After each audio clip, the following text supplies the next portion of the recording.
All right, we're gonna get started. Welcome in, everybody. Hi, DJ.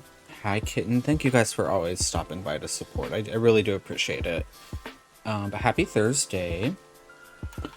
Where's my controller? There we go.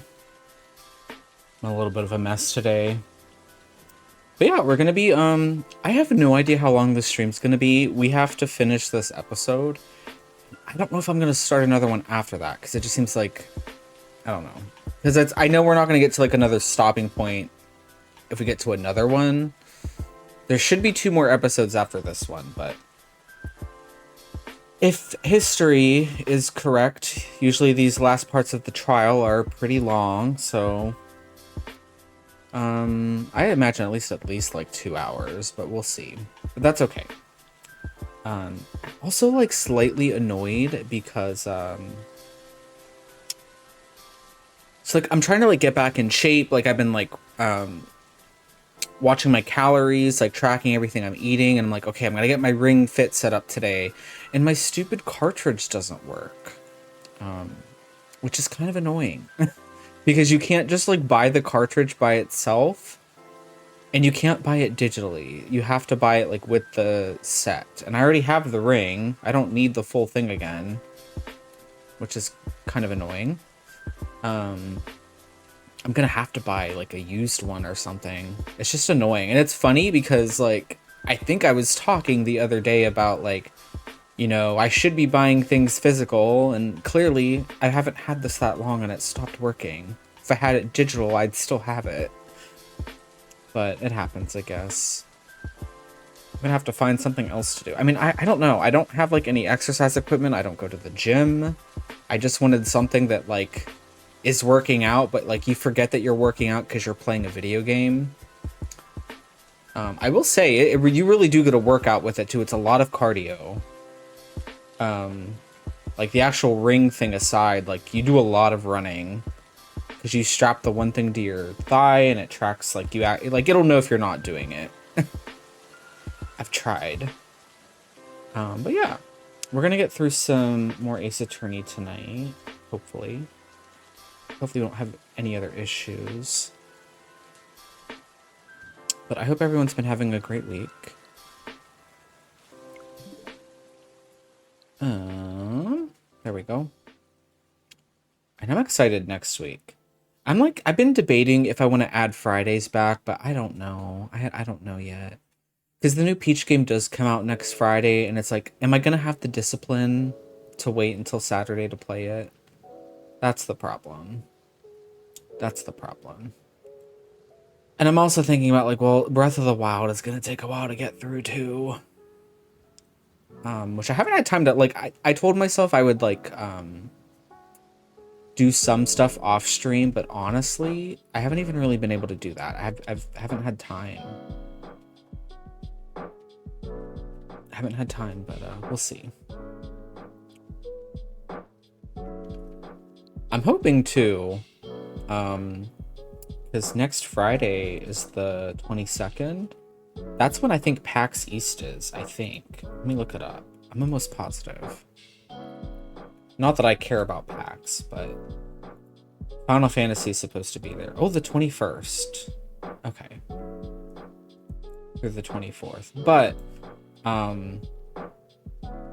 I'd hope they'd announce the launch date of Dawn Trail then, because that would help me tremendously for like trying to plan out like what I want to do in that game. Like going back and doing the expansions all over again and whatnot. It would let me know how much more time I have to get that Palace of the Dead title you guys saw me try to attempt a couple times. Like, I just want to like, even if they just give me a month, Square Enix. Is it September? Just say September. That's honestly super helpful. Just tell me something. Don't just say summer. Hi, Wiki. I know I complained about it a lot, but it's like, come on. So hopefully next week we should have some answers. I think what I want to do as well, the hot site had some minor changes. The hot site? Is that a typo? Also, can I be very vulnerable with you guys? I messaged Sam about this. He's like my tech person I go to where if I feel like something's wrong. If this is happening to somebody else, I will feel so much better to know that it's not just me. And I want to say it's only been happening, I want to say maybe the last week and a half. And it's I want to preface this. It is only happening to me on Twitch chat, where I will type something out and it types out backwards. I don't know what I'm pressing on my keyboard. I don't know if it's my fat fingers. I don't know what it is. But like, let's say I try to type out like hi cat, it'll come out as like tack it'll come out like that.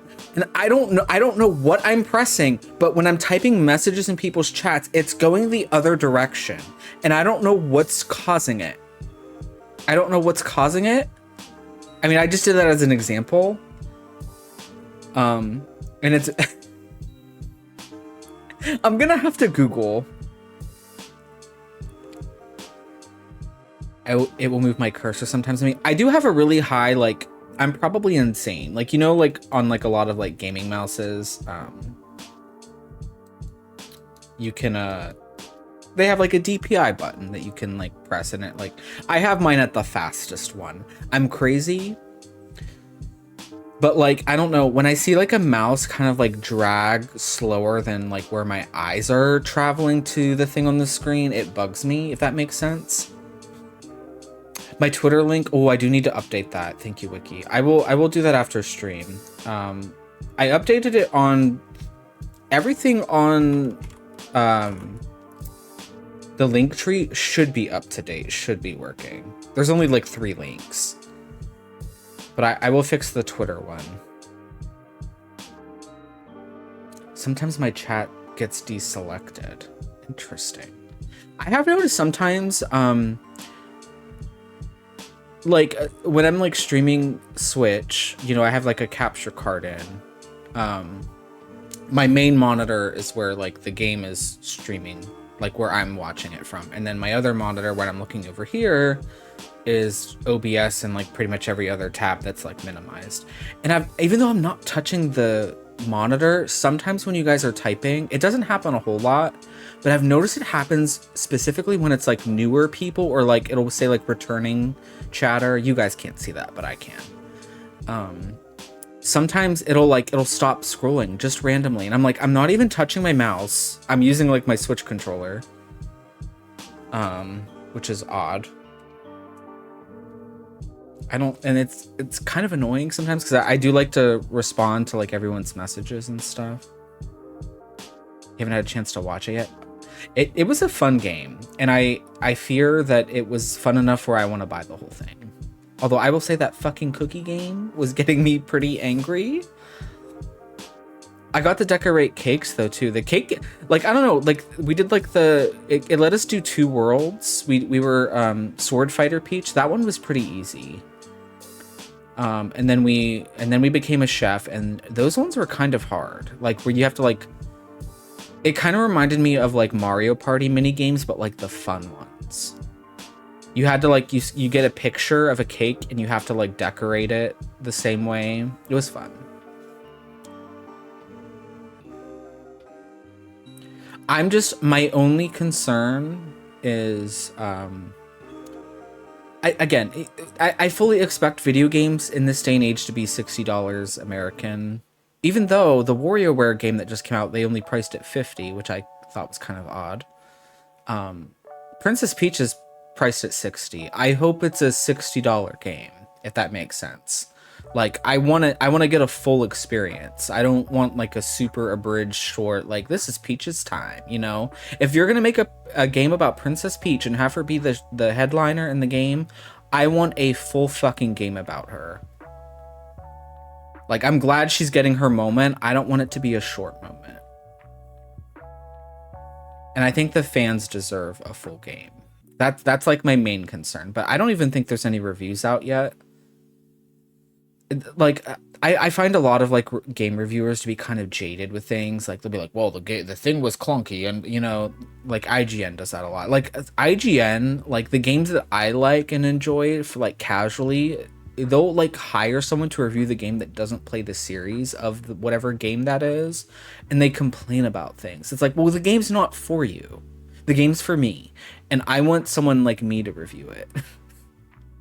They do that like with like a lot of like the Harvest Moon type games. It's like, why are you guys are like picking like the most miserable person who doesn't play these types of games to review your games sometimes. I don't know. I wonder if it's some quirks with BTTV or FF if you use them. I do not, I don't think. I don't think I do. I was having an issue, Twitch extensions weren't working because I ended up downloading this one extension on Twitch that shows me like people's stats and stuff. And I didn't realize it conflicted with the normal Twitch extension. So like I was watching people play like Cult of the Lamb and like the extension wasn't showing up for me to like join their cult. And once I disabled that, I'm like, oh wow, I can start seeing people's things again. That's nice. I agree, Kit. So yeah, so I'm not gonna like care like if they review it and it's kind of like, oh, it was mediocre. Like the time that I had in the demo, I really enjoyed. If the rest of the game is like that, I will enjoy it. It's just if one of the main reviews, if they say it's short game, I'm gonna get a little nervous.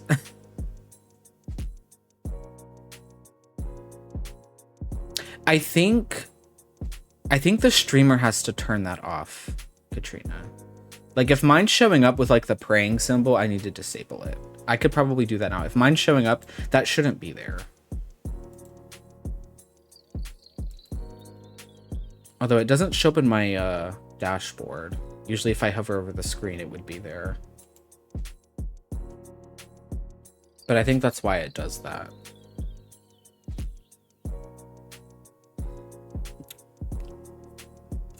Also, I'm on my second Red Bull today. I've had like a craving for it lately. I don't know why. A short game could be MSQ if you just grind it without doing side. Yeah, that's true. I remember some of the reviews for we'll get started here soon too, but now I'm like thinking about things. Some people like review bombed Endwalker, like complaining about the ether currents. I forget what the title of this one review said, like anime wind clouds or something. He was like complaining about it. I'm like, I didn't think it was that big of a deal. They've made it for the most part a lot easier to do now. The moon was the most annoying ones to get. That's my only complaint, but the rest of them were fairly easy. Like, you run into most of them doing the main story anyway. Back in my day, in Heavensward, it wasn't like that. Yeah, I'm excited to go back and replay A Realm Reborn. I think what we might do, too, if people want, is... I sent it to DJ, but there is a good documentary on YouTube. It's like a 2 or 3-parter.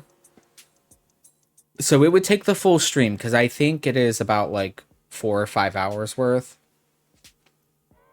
of just like going through like this guy went to Square Enix headquarters and like got to interview people about the game, and like it kind of explains like why the game like had to be like rebuilt. Basically, it's a very unique game in that regard. And I think I find it pretty entertaining, and I haven't seen it in a while, so we could do that before when I do start A Realm Reborn again, we could watch that beforehand so people get a better understanding about it.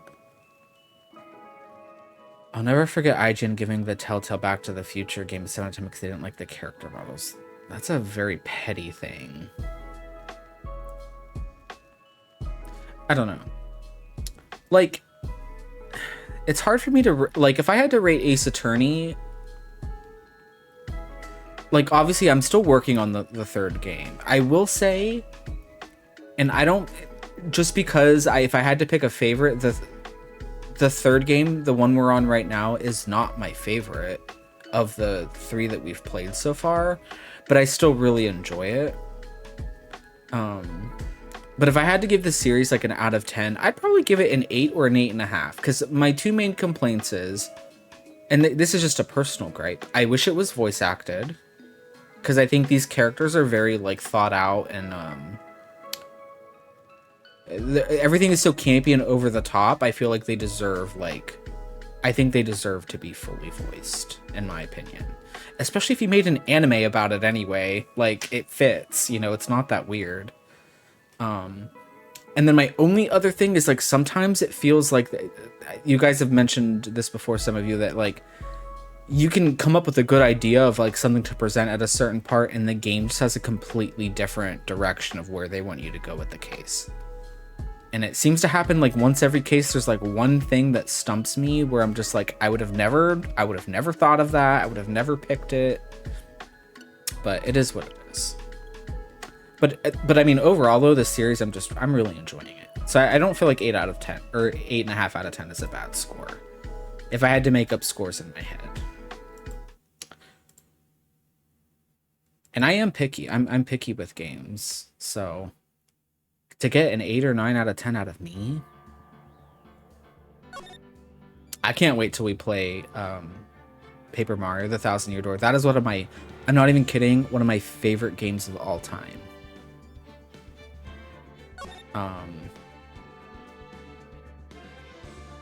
Like I enjoyed a lot of the games on the GameCube. Thousand Year Door, I think I played that a lot, and I played Pikmin 2. Those are like my 2 favorite. It's in my top 5 games of all time for sure. And I'm old, so that's important.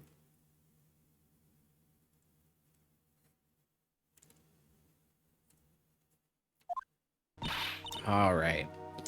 Good morning, Mr. Wright. Good morning, Maggie. So, what do you think is going to happen today, sir? Yesterday's session didn't go so well and ended on a giant mystery. That's true. And we still haven't solved a single part of it yet. Are you okay, Nick? Uh-huh. Oh, yeah, of course. I saw that little flash of doubt in your eyes. No, that wasn't doubt. That was, determination. Why don't I believe you? It's nearly time, Maggie. You'd better get going to the defendant's seat. This is gonna be an interesting trial because we have to... There's like 3 people that should be on the witness stand today. There should be our doppelganger, the chef. I feel like if the chef does not get accused of something today, I'm gonna be very pissed. He's corrupt.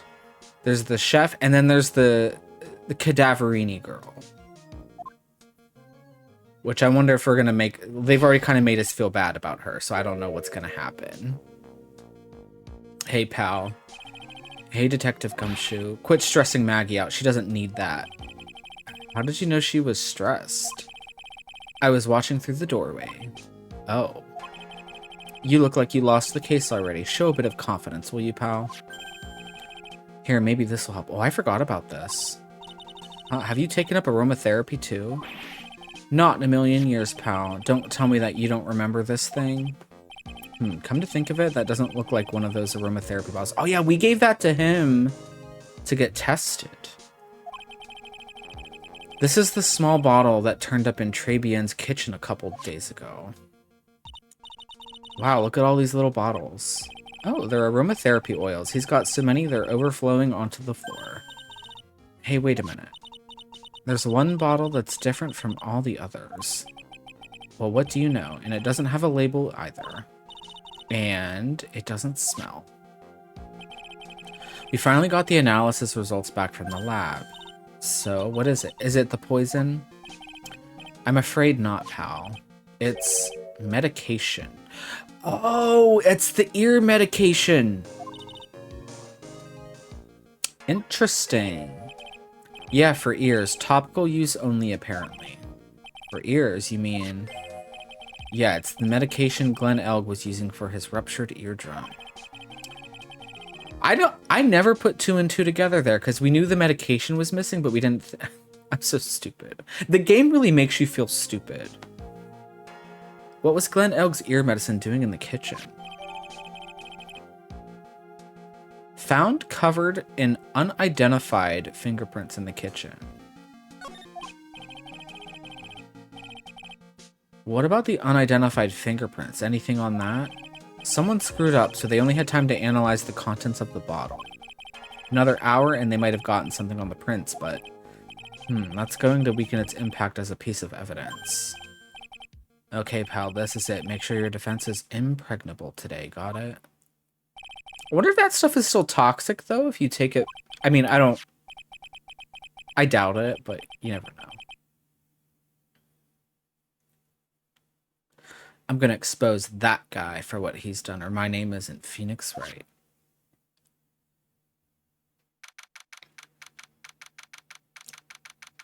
Yeah, literally. I just forgot about it, honestly. I didn't think to... I don't know.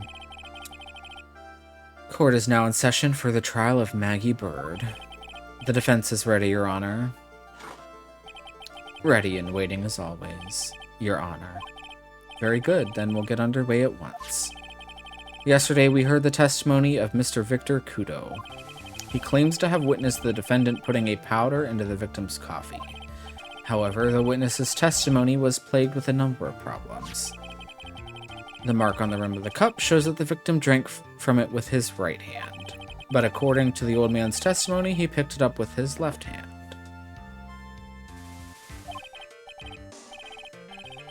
Thank you, Mr. Godot. Furthermore, according to the witness's account, the victim was listening to the radio with an earpiece in his left ear. Yet, the victim's left eardrum was ruptured, which made him effectively deaf in that ear. Interesting. I don't think we've seen this picture yet.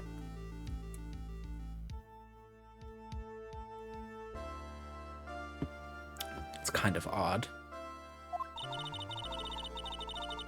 It's amazing how many contradictions a single case can have, huh, Nick?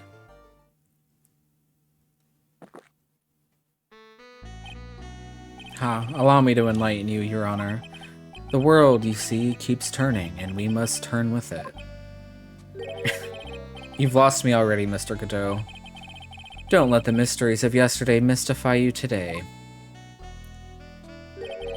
Only losers think like that. You've got to change with the times. That's one of my rules. Are you implying that you've resolved these contradictions? You know the answers to these riddles? The old guy wasn't just throwing seed in here, he was throwing us off the scent. And today I'll prove it. Very well, let the first witness take the stand. Oh, here we go. And you are? Oh, bonjour everyone. I am Jean Armstrong, the owner and head chef of La Tribulations restaurant, Enchante. Enchante? Not his butt sticking out, please. Forgive me for asking a witness, but... Oh, not them being transphobic. Are you a woman? Oh la la, monsieur. As you can see, I am la pert and perky gentleman known. On the day of the incident, you were in Trebien's kitchen, isn't that right? With you, monsieur. What? Everything feels right.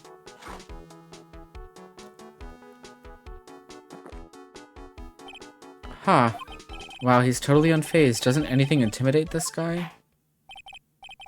Very well, your testimony, please, witness. Please tell the court what happened that day at Tribien. We, volunteers...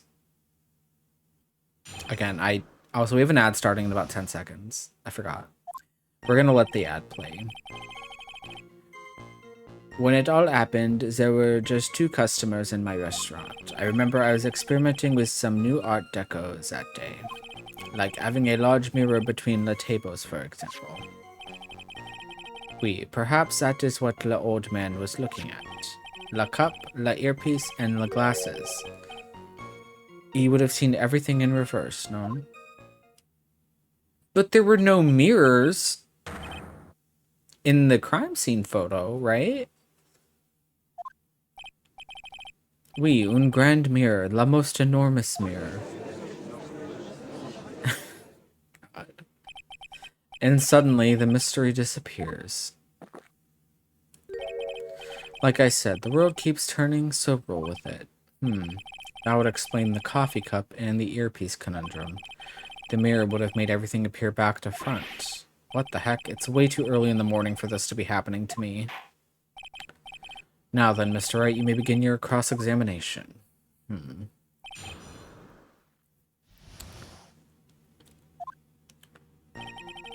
Like, I wanna look at the crime scene photo real quick. There's clearly no mirrors there.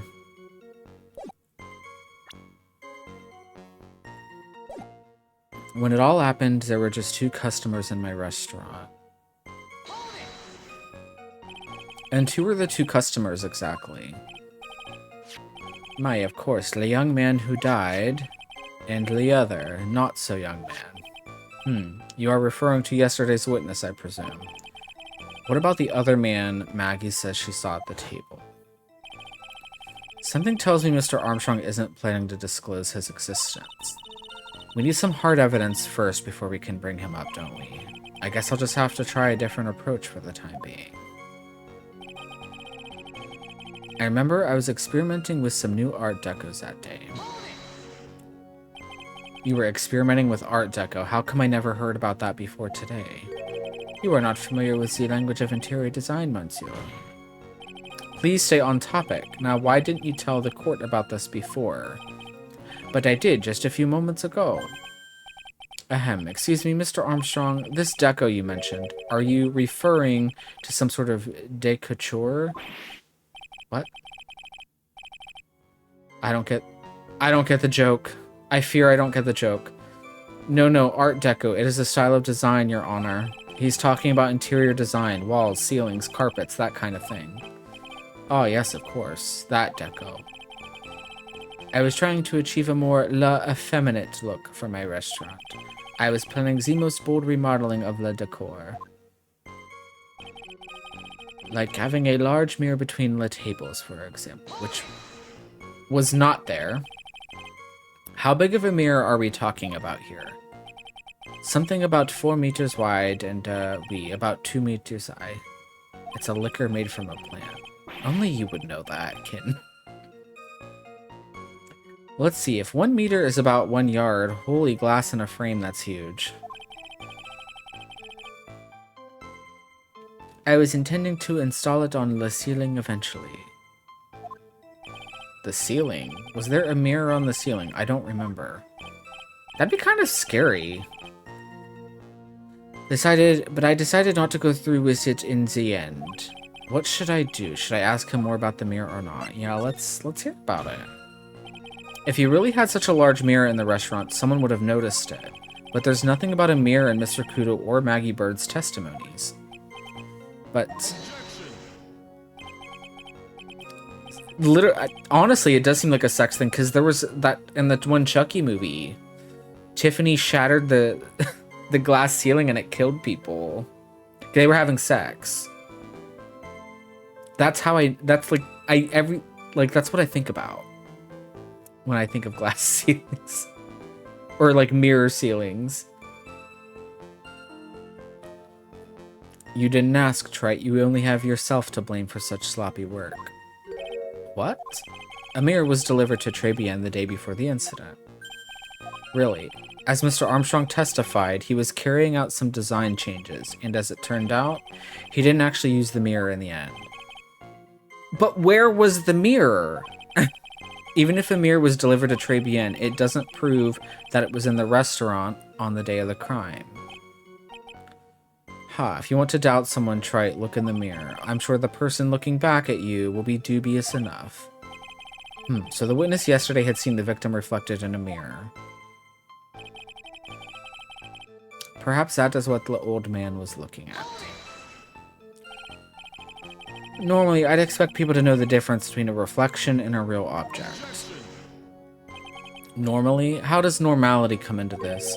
That's lame, Trite, even for you. Huh? Are you trying to say that if something isn't normal, it isn't possible? Is that it? Where does that leave the porky-headed lawyer and the top-knot chick over there? And the ungodly cool guy with the mask over here. Well, trite. Not the hair. I do not have a top knot. Mr. Godot is correct. A lack of normality is no basis for discounting an argument. Bien, logic is one la day.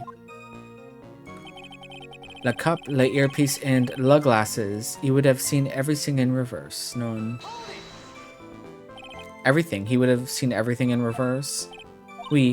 Hey Nick, we should take a second think about what old CD said in his testimony. How did he phrase it again? The boy was wearing the earpiece on the same side as the green lens on his specs. Of his specs.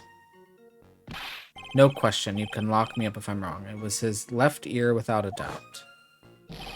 And then he used the same hand to pick it up, his left hand. If he saw everything he described reflected in a mirror, then everything he said he saw on the left was actually on the right, huh? And that clears up all the problems with his testimony, I guess. Or does it? Huh. It's kind of hard to believe everything's the fault of a mirror, but... do you think old CD saw everything through a reflection? If he did, it would explain all the contradictions in his testimony. But that just makes the situation worse for Maggie. There's gotta be something in that old man's testimony. We've just gotta dig deeper. But we don't have the old man here, is the problem.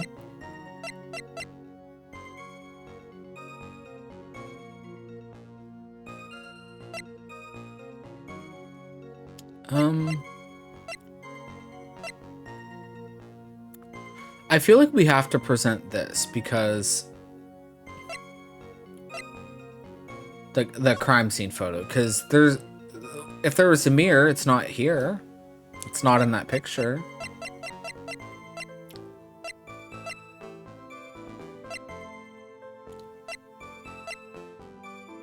Also, I wonder what those matches are gonna do. There is a mirror? Wait, there is? I don't see it. I don't think that's a mirror in the top. If you mean in the top right, I think that's a picture.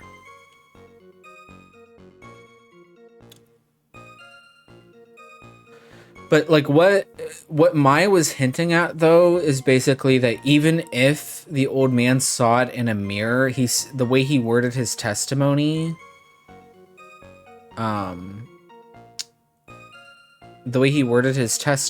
was he still saw the earpiece on the same side as the earpiece, like his spectacle thing.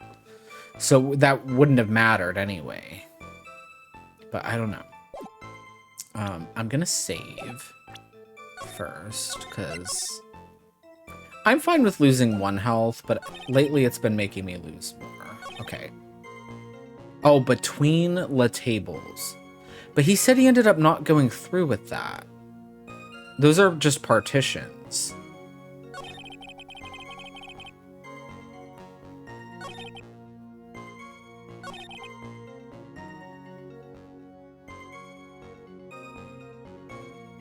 I don't know.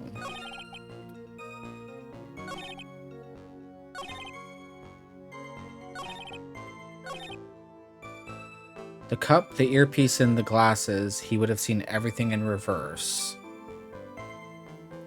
I don't know if we can present something here.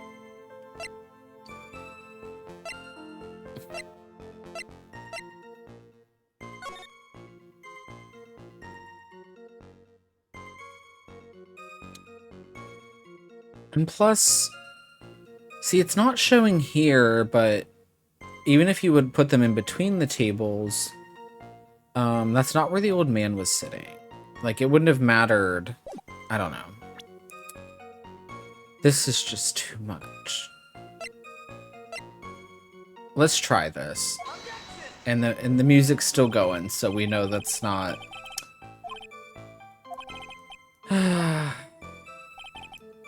I'm gonna take another guess, and if I get it wrong, I'm gonna reset.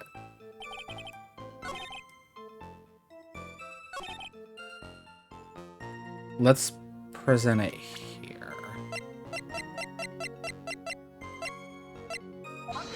No? Really?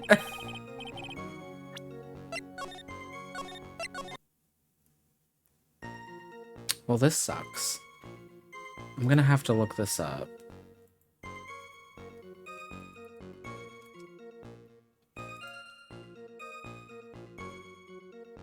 I feel like that's gonna be my goal. If I miss something up twice, I'm gonna reset.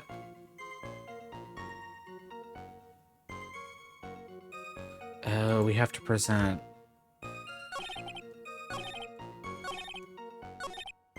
We have to present the actual victim.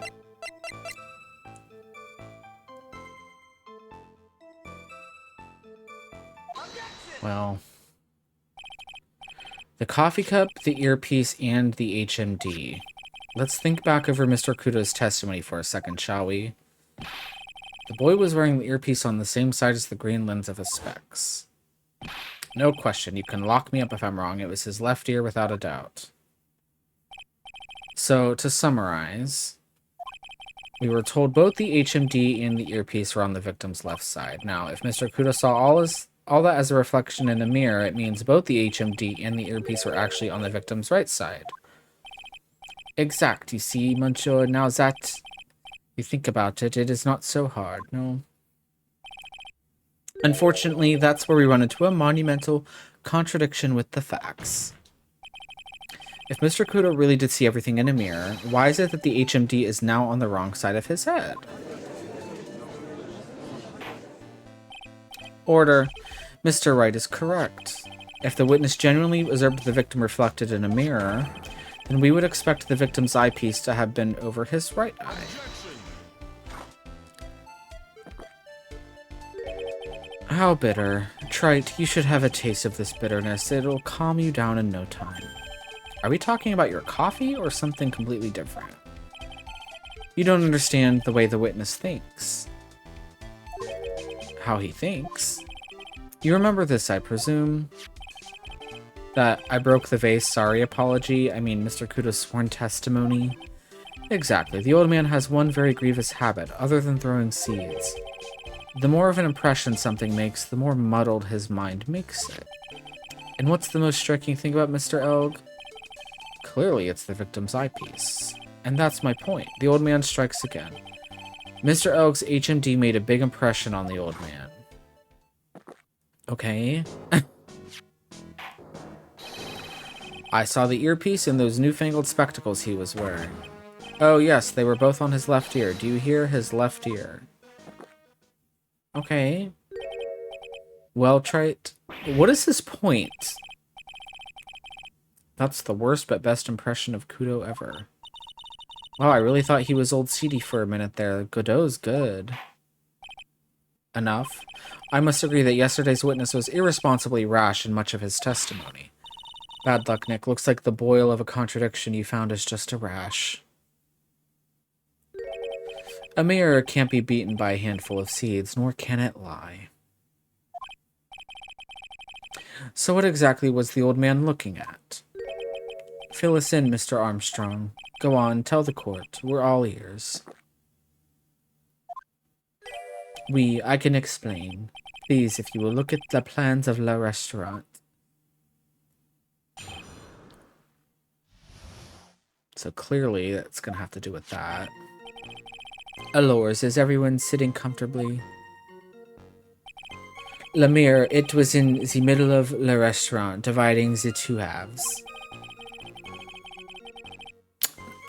That's not where he told us he was sitting. We were told he was sitting across the other aisle.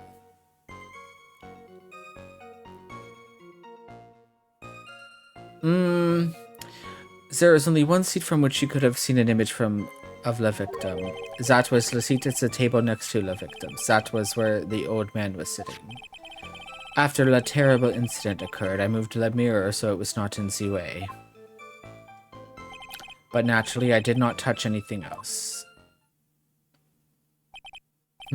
I see no problems with the explanation we have just heard. From the table next to the victims, Mr. Kudo could have seen the victim in the mirror. What a naughty little coquette I am, confusing all the men like this. Don't worry about it.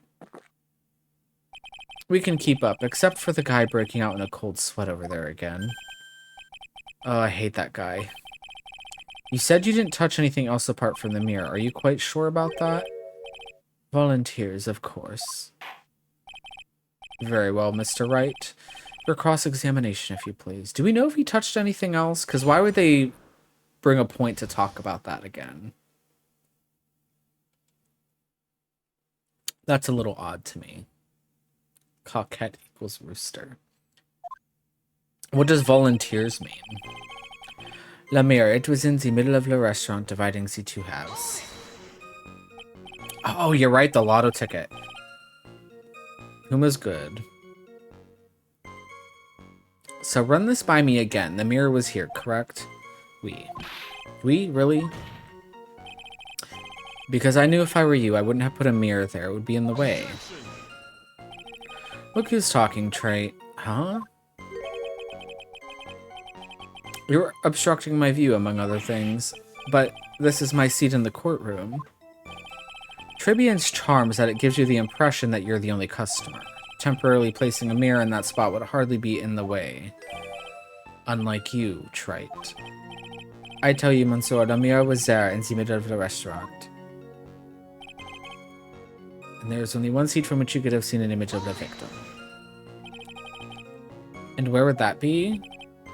Ooh la la, look how you lean towards me. I always attract the younger boys. Maybe I should keep it suspense. Jesus Christ. Mr. Armstrong, tell the court what you know at once. I attract the older ones too, you know, Ansem. Shall I tease you too? Oh my god. I'm already seeing a very hot someone, so I'm afraid you'll be waiting for a long time. I bet she has mocha cream skin and cappuccino perfume. That sounds delicious, actually. Bien, I will tell you, there was only one seat from which you could have seen. That was the seat at the table next to the victim. That was where the old man was sitting. See, that I also don't believe. So why can you only see the victim from that particular seat? My monsieur, it is obvious. If you look at the plans, you will understand. The victim would have been reflected in the mirror like so. If you were sitting at the table next to him, you would see everything, no? So that's the seat old Seedy was sitting in on that day, when the poisoning happened. The old man was sitting at the table next to the victim? Why does that seem kinda odd? Yeah, because I swear that's not where they showed us. After the terrible incident occurred, I moved the mirror so it was not in the way. Did you move the mirror while Mr. Kudo was off calling the police? Oui, exactement. I carried it out of the restaurant set. You moved a huge mirror like that all by yourself? What's-his-face probably helped. Tiger? Welcome in, Zephyr. Welcome in. What can I say? I know how to pick things up. Heh. Godot actually laughed at something. Well, given the witness's physique, I suppose it is possible. Did you move anything else from the crime scene, Mr. Armstrong? I look like the obliging type, no? But naturally, I did not touch anything else. Are you sure about that? I touched nothing except the mirror. Mr. Wright, is there something the witness has said that doesn't match the crime scene? Yeah, there is. I just can't put my finger on what exactly. Suffering from a case of heartburn, Trite? Oh, I have just this thing for that. An oil with golden myrrh and frankincense. Yeah, it could be the ear meds, but apparently the fingerprints on that are, like, inconclusive. So I don't know if it'll accept that. Add a few drops to your coffee and voila, enjoy. Focus, Phoenix, breathe. I need to ignore those two and just find some evidence. It is pretty strange, though, isn't it? I mean, nobody mentioned anything about a really large mirror. You'd think someone would have, but Maggie didn't, and neither did old Seedy. Then the only logical explanation is that there was no mirror inside Tribulation that day. Yeah, he probably did touch it. It's just the fact that I don't know that we can prove it right now. Speaking of prove. Let's see. Let's go to that lottery ticket, though. Do we know? Was this the lottery ticket that he took, though?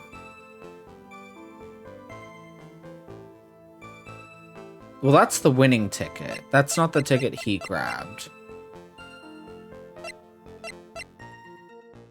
Yeah. So, I mean, maybe we could present the small bottle. I just don't know that... I mean, we did find it in his kitchen. With his oils. So let's save first.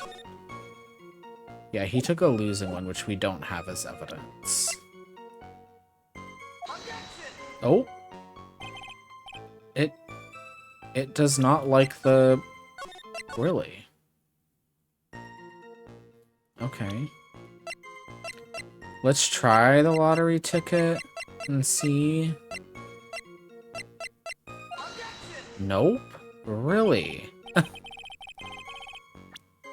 Are you kidding me?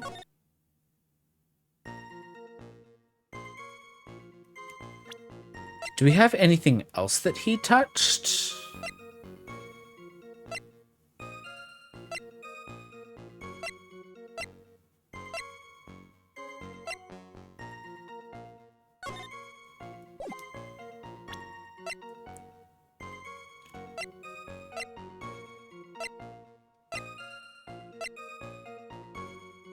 Like, these all have Maggie's fingerprints.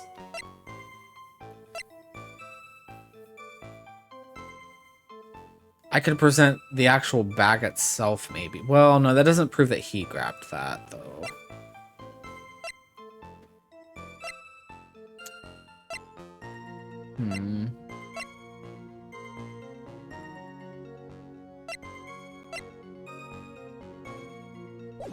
There was another line he said that made us, like, comment on something.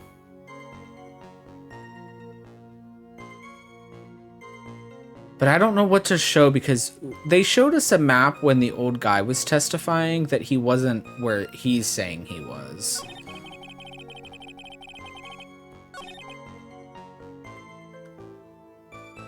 But what do we present here?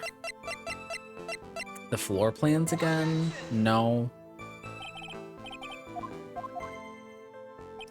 It's annoying.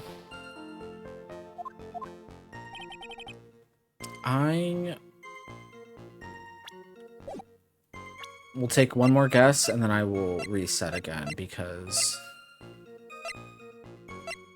this is annoying. And I'm assuming we aren't presenting people here.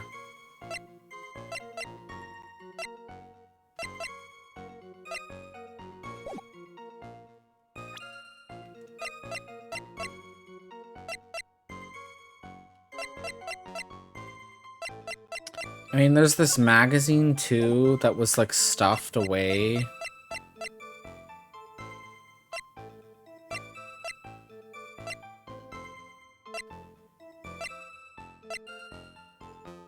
Yeah, I'm gonna restart again. This is frustrating. I feel like I'm not getting any of these.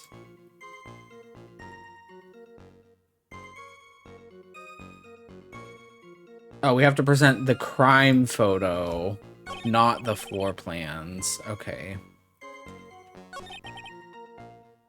Excuse me, it's the same fucking thing.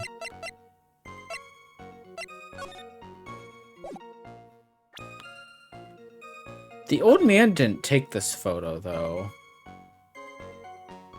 But it does show that, well, they moved the mirror, allegedly. But it does show if you're even sitting catty corner there, you would see the table. I don't know. This case is already upsetting me. This piece of evidence contradicts with the testimony we have heard, Your Honor. The crime photo? Yes, this photo clearly shows something that theoretically should not exist. What on earth do you mean by that, Mr. Wright? Should not exist? Sounds like you're describing yourself, Trite. Now then, if the defense would please clarify its statement. What is the something that should not exist in this photo?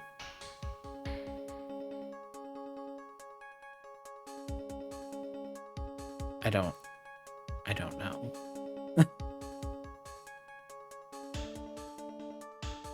Oh, the vase? Because if he was sitting, like, he did say he broke the vase. That wouldn't be there. I think. If that's where he was sitting. I think it's pretty obvious that this is what should not be in the picture. The vase? What possible connection does that have with this witness's testimony? Your Honor, I'm telling you that there should have been no vase on this table, because it very clearly contradicts with this piece of evidence, where he's testifying that he broke the vase. There is one thing that was clearly demonstrated by yesterday's testimony. Mr. Kudo broke the vase that was on the table where he was sitting. And yet, as the court can see, there is an unbroken vase on the table next to the victim. Why? Because Mr. Kudo was not, in fact, sitting at the table next to the victim at all. Don't be an idiot, Trite. That's impossible. The seat's the only one Kudo could have seen the victim's reflection from. Exactly. There was only one conclusion we can draw from this contradiction. There was no mirror in Tribulations that day.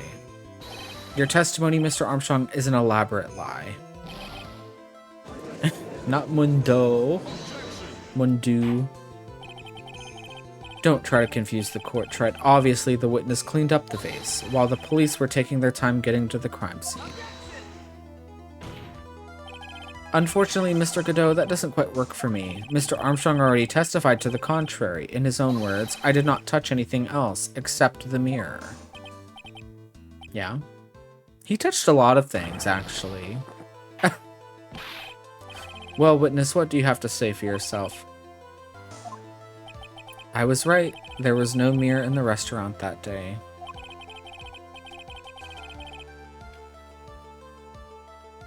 In light of this revelation, we return back to the original problem.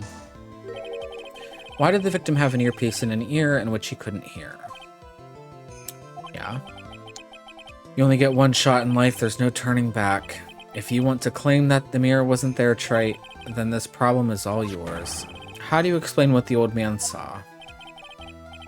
If I can answer this, then I'll be that much closer to the truth. I can feel it. Are you going to be okay? Can you really solve this contradiction? There's more than just this one contradiction, Maya. What do you mean? Remember what Maggie told us? There was another man at the victim's table, and there was a sample CD on the victim's table. It all flies in the face of Mr. Kudo's testimony. And I think I know the reason why nothing in this case is adding up. Please enlighten me, because I'm not understanding. Well, Mr. Wright, let's hear your answer. Let's save first, actually, Judge. How about that? Yes, Your Honor. 3 points. The reason behind all the contradiction in Mr. Kudo's testimony is simple.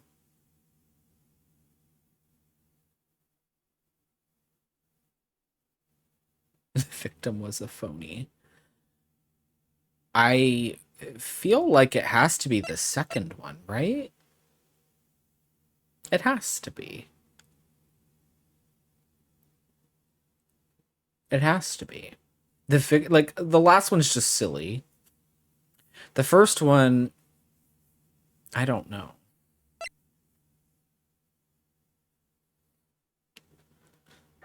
That old man is crazy.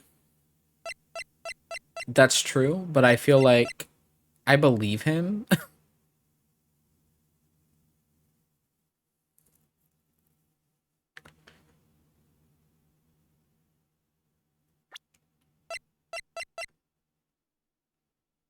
Left eardrum was ruptured. We'll see. I believe we're looking at this the wrong way. It was actually the doctor's mistake. What? Yes, the doctor got the wrong ear. Why do I feel like I'm wrong? Well, I believe we saw an autopsy report yesterday, one that stated that the victim's left eardrum was ruptured and had medicine in it. I'm beginning to wonder if it's not your eardrum that's ruptured, Mr. Wright. Oh, I really was wrong. Okay. I was wrong. Excuse me. Excuse me.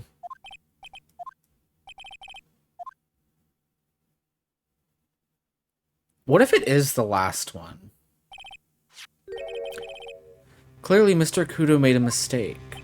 Mr. Trite, you're the one who brought up all these contradictions, and if you're trying to tell us the old man just made a mistake, we can wrap up this case right now with a guilty verdict.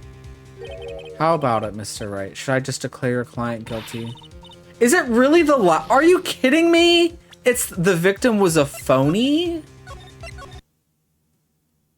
What? That he was faking it?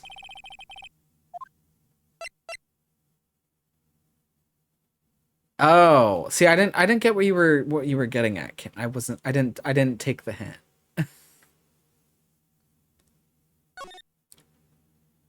Why would he pretend to have an ear problem? That doesn't make any sense. This case is riddled with contradictions, yet there is one very simple answer that clears them all up. And what is that? The incident Mr. Kudo witnessed and the incident the victim experienced were two completely different events. What? Yes, the victim that Mr. Kudo saw wasn't Mr. Glenn Elg at all. It was an imposter, a phony pretending to be Mr. Elg. Oh, like, okay, so he's thinking that the guy was impersonating him? Obviously, unlike the victim, there was nothing wrong with the imposter's left eardrum. That's how he ended up wearing the earpiece in his left ear by mistake.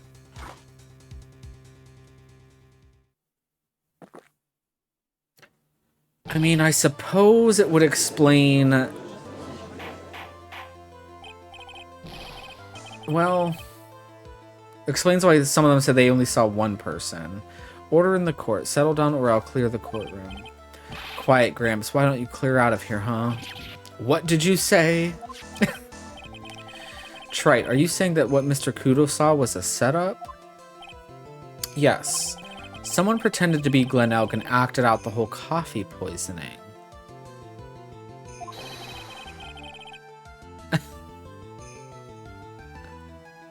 What? All for the express purpose of creating a witness out of one Mr. Victor Kudo. Get real, Trite. Why would anyone want to do that? Isn't it obvious? The thing Mr. Kudo was most insistent about in his testimony was... The servant girl brought him a Javachino, but she put something in it. That's the servant girl right there in the defendant's chair. I remember her well. It's so hard to believe, but there was one and only one reason to show Mr. Kudo this fake poisoning. To show Maggie Bird and the act of poisoning the coffee. So the real poisoning happened in the 10 minutes then. But where was Glenn then? This doesn't make any sense. Are you insinuating that the waitress in the old man's story was a fake as well? It's true that there were no other customers in the restaurant at the time, but it's also true that the chef was there. He would have noticed what was happening. Well, what we're getting at here is that the chef helped orchestrate this, if that's the case. If your restaurant really was the scene of such theatrics, you would have known about it, correct? Oh, this is most difficult for me. No, it's quite simple. All you have to do is testify. You are under oath after all. Was there, in fact, a phony at Tribulations that day? The defense demands that Mr. Armstrong tell the whole truth about what happened. The defense's request for additional testimony is accepted. You will accurately explain in detail the events in the restaurant that day. Oh, we...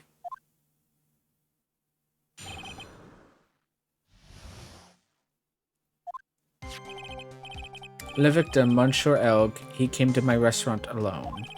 I remember the old man arrived not long after him. There were no other customers. When he got word he won the lottery, Mon Elg became very excited. It was approximately 5 minutes later that the poisoning incident occurred. There was no time for a phony to do the acting. Just so we're clear, there was no mirror in the restaurant after all. Je vous demande pardon. Forgive me, Your Honor. I lied because I wanted this mess to be cleared up quickly. So you're lying under oath? What you have just done is commit perjury, Mr. Armstrong. Yeah, again, literally everyone that has been on this stand has done that. I will decide how to punish you later. Yeah, literally. For now, we will hear a cross-examination. Mr. Wright, if you please. He took that perjury charge a bit too well. But I'm guessing he'll be in more serious trouble after this cross-examination. I hope. I sure hope so.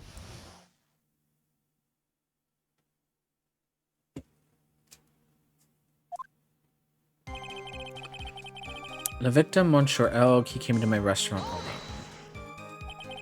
Was he alone at his table as well? My oui, I saw him from the kitchen. Yet the defendant, Ms. Bird, remembers it differently. She swears there was another man at the victim's table. Unfortunately for you, Trey, yesterday's witness also testified that the victim was alone. You know, seeing you squirm like that reminds me of a certain coffee's bittersweet bite. What kind of coffee has he been drinking? It's not coffee, it's love. It's love that's bittersweet. Hearing Mai say that makes her seem wise all of a sudden. I remember the old man arrived not long after him. By old man, you mean Victor Kudo, correct? Oui, he comes often for my special coffee. I drank your coffee once, Mr. Armstrong. It's special, I'll give you that. It's worth a sip just for the experience. Oh, you make me so happy, Monsieur. You are most welcome anytime. I said it was worth one sip, and nothing more. So old Mr. Kudo arrived at the restaurant around the same time as the victim. Maybe I should ask about his arrival in more detail. Yeah, what time was it? Out of curiosity, about what time was it when Mr. Kudo arrived? Oh no, I cannot remember, Monsieur. I believe we were told by a witness yesterday. The crime was reported at 2:25 p.m. by a kind of scary old man, sir. We need to remember that. 2:25 p.m. was the crime. Although if it's in the court record, we'll see.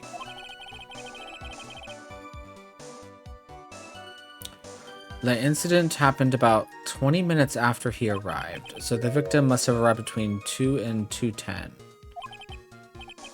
Just after 2, huh? That doesn't seem correct. Thank you for your help in jogging my memory, Monsieur. You are wonderful.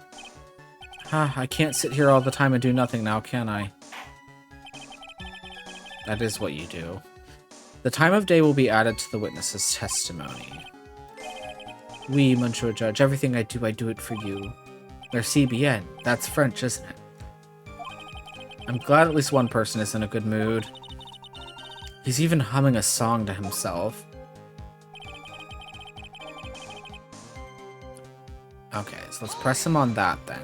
This was just added. Are you absolutely sure about the time? When I think really hard, I am sure it was just after 2. Oui. It is the time I stopped serving the lunch menu. Quite right, I always break for lunch when the restaurants are serving their specials. I've been known to wind up a case early just to make it on time. I guess you should never get between a hungry judge and his lunch. Oh, would you look at that. It's almost lunchtime already. Witness, get on with your testimony, please. There were no other customers. So your only customers were Mr. Kudo and the victim. How many times do you need to ask the same thing, Trite? You'd never catch me drinking the same blend twice. Huh? You're trying to establish the presence of a phony victim in the restaurant, but you're wasting your time. You can't grind birdseed to make coffee, if you catch my drift. But there's a hole in this testimony somewhere, I'm sure of it. When he got word he won the lottery, Mon Elg became very excited. Did you see him? No, I was in the kitchen, but I heard him. I remember him shouting, yes, $500,000. Presumably the defendant heard that too then, correct? Maggie? She looked like a poor little frightened dove. And what about Mr. Kudo? The old man choked on some birdseed that got stuck in his throat. It seems we now have yet another incident on our hands. It was approximately 5 minutes later that the poisoning incident occurred. And what were you doing at that point? Without any customers, you must have had time to kill. I am a multi-talented woman, monsieur. Sorry, what do you mean? There is le renowned chef Jean Armstrong and le tragic poet Clarice Armstrong. Clarice? Oui, I was writing a poem, an angry tale of a chef and $500,000 of debt. Cooking for a man who won $500,000 on the lottery. It is called Pourquoi. It means why. Perhaps I could recite it for la court. I do know Porque in Spanish means why. Please don't. There was no time for a phony to do the acting. You mean you contacted the police as soon as the incident occurred? I asked the old man to call from Le Payphone. By your own argument, right? The purpose of this phony victim's performance was so the old man would see it. In other words, once the incident occurred, this opportunity would completely disappear. Indeed. Bien, it seems the shadow of doubt has been lifted. N'est-ce pas? I guess Mr. Armstrong is connected to this case, huh? Absolutely. Someone was impersonating Mr. Elk, and I refused to believe he was oblivious. He was there the whole time, after all. But if you're right, wouldn't Maggie have noticed too? She fell unconscious when the incident occurred, remember? When the fake poisoning happened. Allegedly. You mean that's when the phony staged his act? We'll know for sure once I find a hole in his testimony. Okay. So this is where they add... Usually when there's testimony added is where we have to contradict something.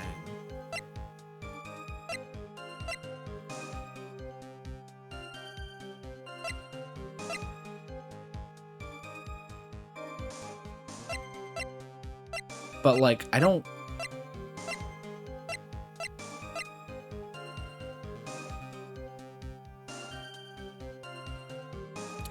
But see, this is where it doesn't match up because the lottery was at 1:30. But is this what we're presenting?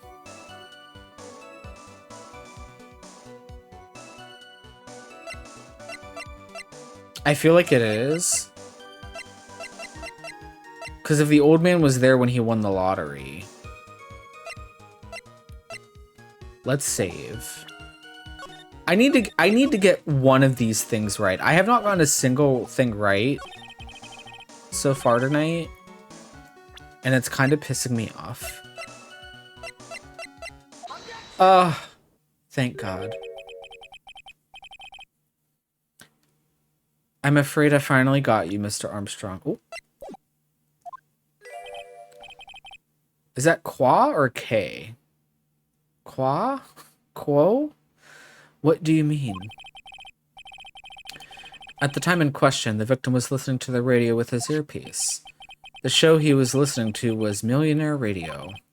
Each week they announced the winning numbers of the $500,000 lottery ticket. Oui, that must be le show Mon Elg was listening to.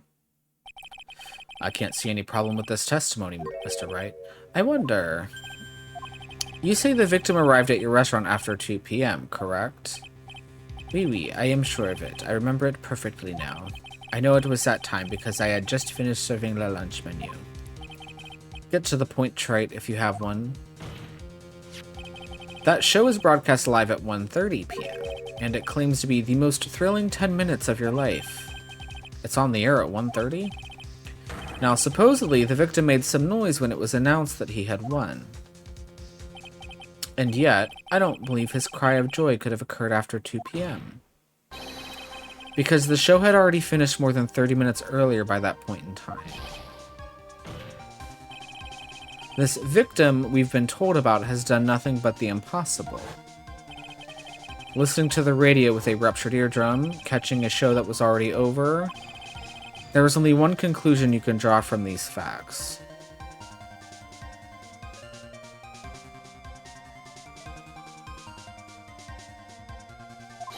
This victim was an imposter acting out the poisoning 30 minutes. I was gonna say, yeah, it would have had, like, so he was already dead. Oh, that's creepy.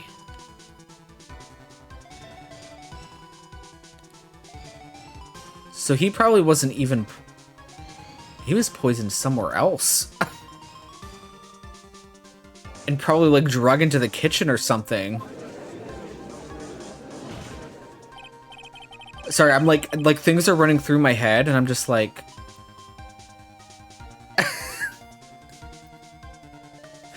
There were 2 Glen Elgs in Tribulations that day. The real Glen Elg, now dead, having been poisoned by the real killer, and the phony Glen Elg, acting out the events for Mr. Kudo to witness.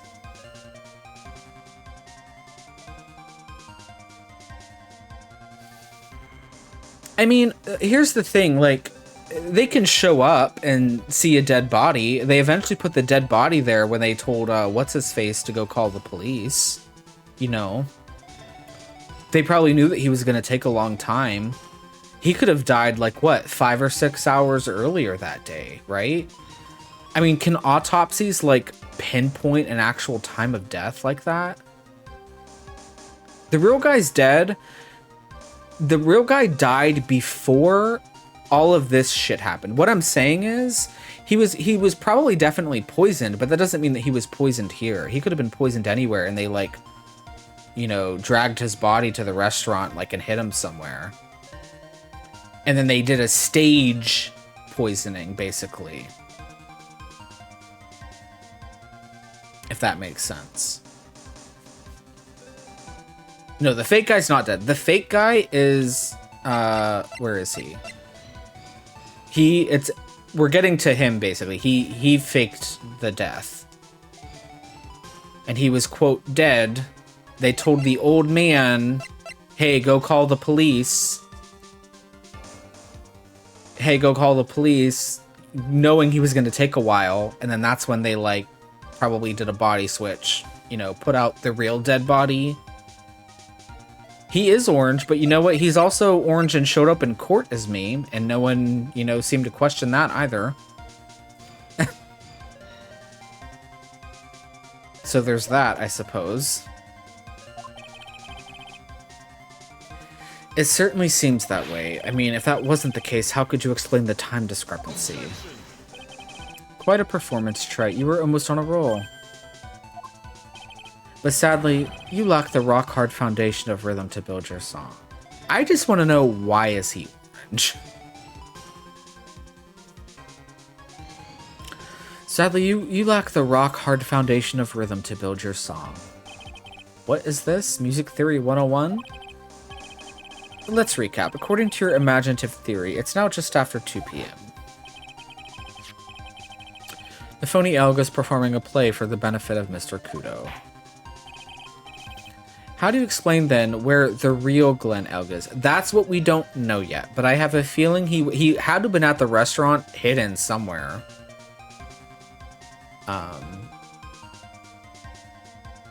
I don't know that we have evidence of that yet, though. A Jersey Shore alumni, yeah. He's ugly like one, too. I don't believe I have to spell this out for the court. However, at that time, the real Glen Elg was already dead. And technically, this came out, like, before Jersey Shore, I think. He's the blueprint. That's certainly the obvious conclusion. Thank you, Trite. That's exactly what I was hoping you would say. What? Now, I presume you can prove this theory of yours. Imagine basing your life off a Phoenix Wright character. I mean, there's some of them I think would be fun. The missing corpse. Just don't get yourself into trouble because all these characters lie. According to the old man's testimony, there was only one other customer there. If that customer was the phony Glen Elg, then where did the killer hide the body of the real victim? That's what we haven't found out yet. The prosecution has a valid point, Mr. Wright. If your theory is to stand up to examination by the court, you must provide us with proof by answering the prosecution's question. Where did the killer hide the body? Yes, Your Honor. No conjecture, Trite. Let's hear some facts for once. Show the court a piece of evidence that proves where the body was hidden. I don't know about that. Evidence. What's with the intense pressure in here all of a sudden? It's not like somebody killed somebody. I thought I had him with that contradiction. But he's turned it all around and backed me into a corner instead. Well, Mr. Wright, the court will now hear the defense's theory and evidence. First, where was the body of the real Mr. Elk concealed? I'm gonna save, but I do think it was... It took... Well... I mean, it took the old man like 10-15 minutes to go call the police. Because, well, Tender Lender wasn't that far away from Tribulations, I think, right? Maybe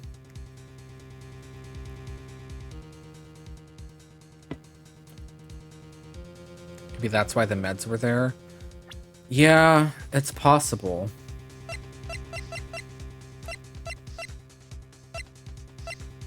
And then maybe that's why they tried to hide the medicine, which is kind of weird. Kitchens do have freezers. However, I feel like, you know, the coroner would have seen that, like, why is his body so cold?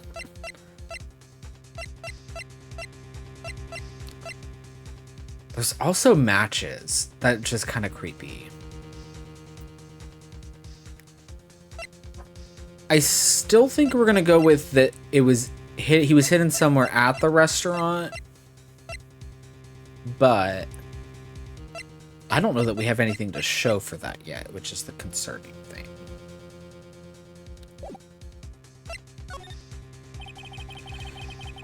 It would have been too dangerous to take the body outside. Obviously, the body must have been hidden somewhere inside Tribulations. Interesting. But where could a body have been hidden inside a restaurant? Perhaps you would care to show the court on these plans, Mr. Wright? Yes, Your Honor. In the kitchen, I guess. I feel like that's what we have to say, the kitchen. The body was hidden here. I see. Nice supposition. But the real question is, can you back it up? Where's the evidence that proves the body was hidden in that location? Ooh. Do we present the eardrops? Because why would his medicine be there, I suppose? That's like the only thing that we have, really, that's... anything. Really, that shows anything.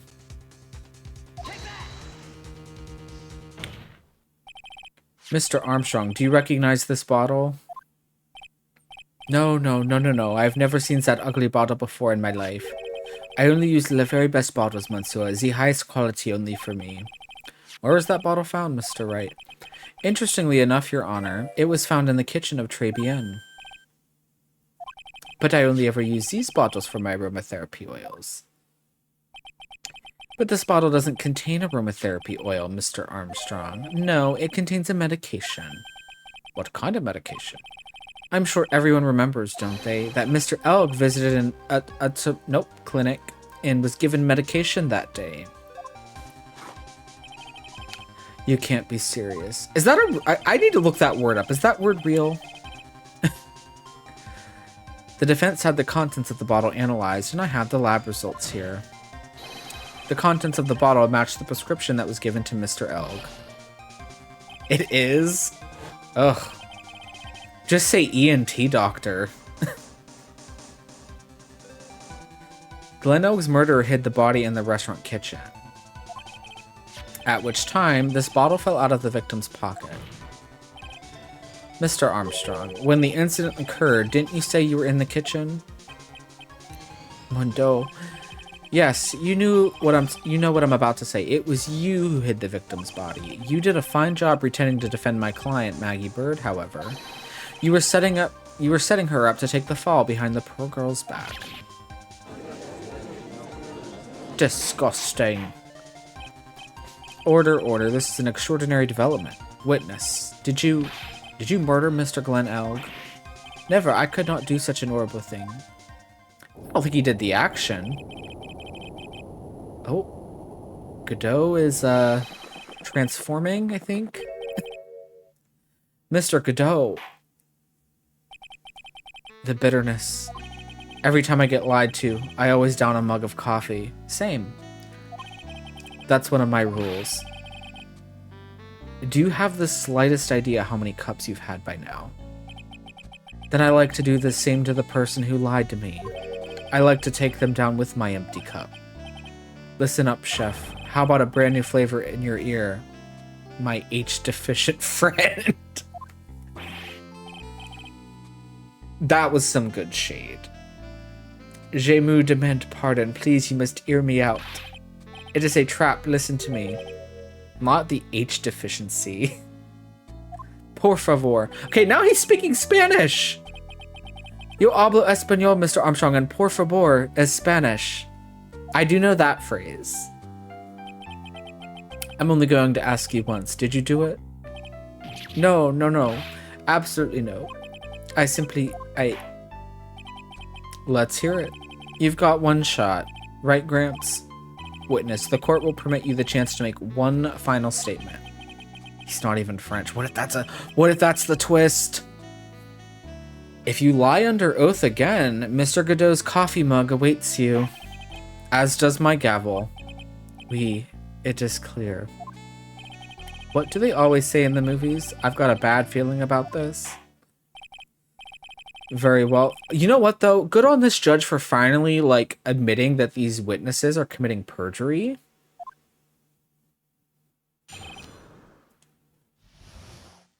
The confession. It is true, I hid the body in the kitchen. A man forced me to do it. I had no choice. I had to go along with him because there was a reason why I could not refuse. Because of the debt, probably. But I did not kill him, I swear it. You must believe me. I think this is the truth. I do think this is the truth. I cannot say, or I will be erased. Let's try a different question, then. When Mr. Elg died, was he really the only person at his table? There was... There was another man. I knew it. Maggie was telling the truth. You may cross-examine the witness now, Mr. Wright. So they did, like, the real poisoning? There's just one more thing I need to do. I gotta break this guy and get him to tell us the name of the real killer.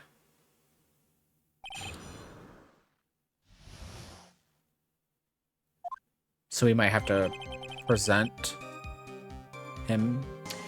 It is true. I hid the body in the kitchen. Did you carry the body by yourself? Oui, I carried him, and I carried Maggie too. Maggie too? When she saw the victim collapse, she fainted. I could not leave her there. But why did you hide the bodies? A man forced me to do it. I had no choice. What man? What man? Who was he? No, I cannot say. I fear for my life. He's really scared. You'll just have to put the words in his mouth, Nick. Yeah, you're right. If he won't tell me, I'll tell him. Oh, ow. I hit my hand. Why would you go along with this man?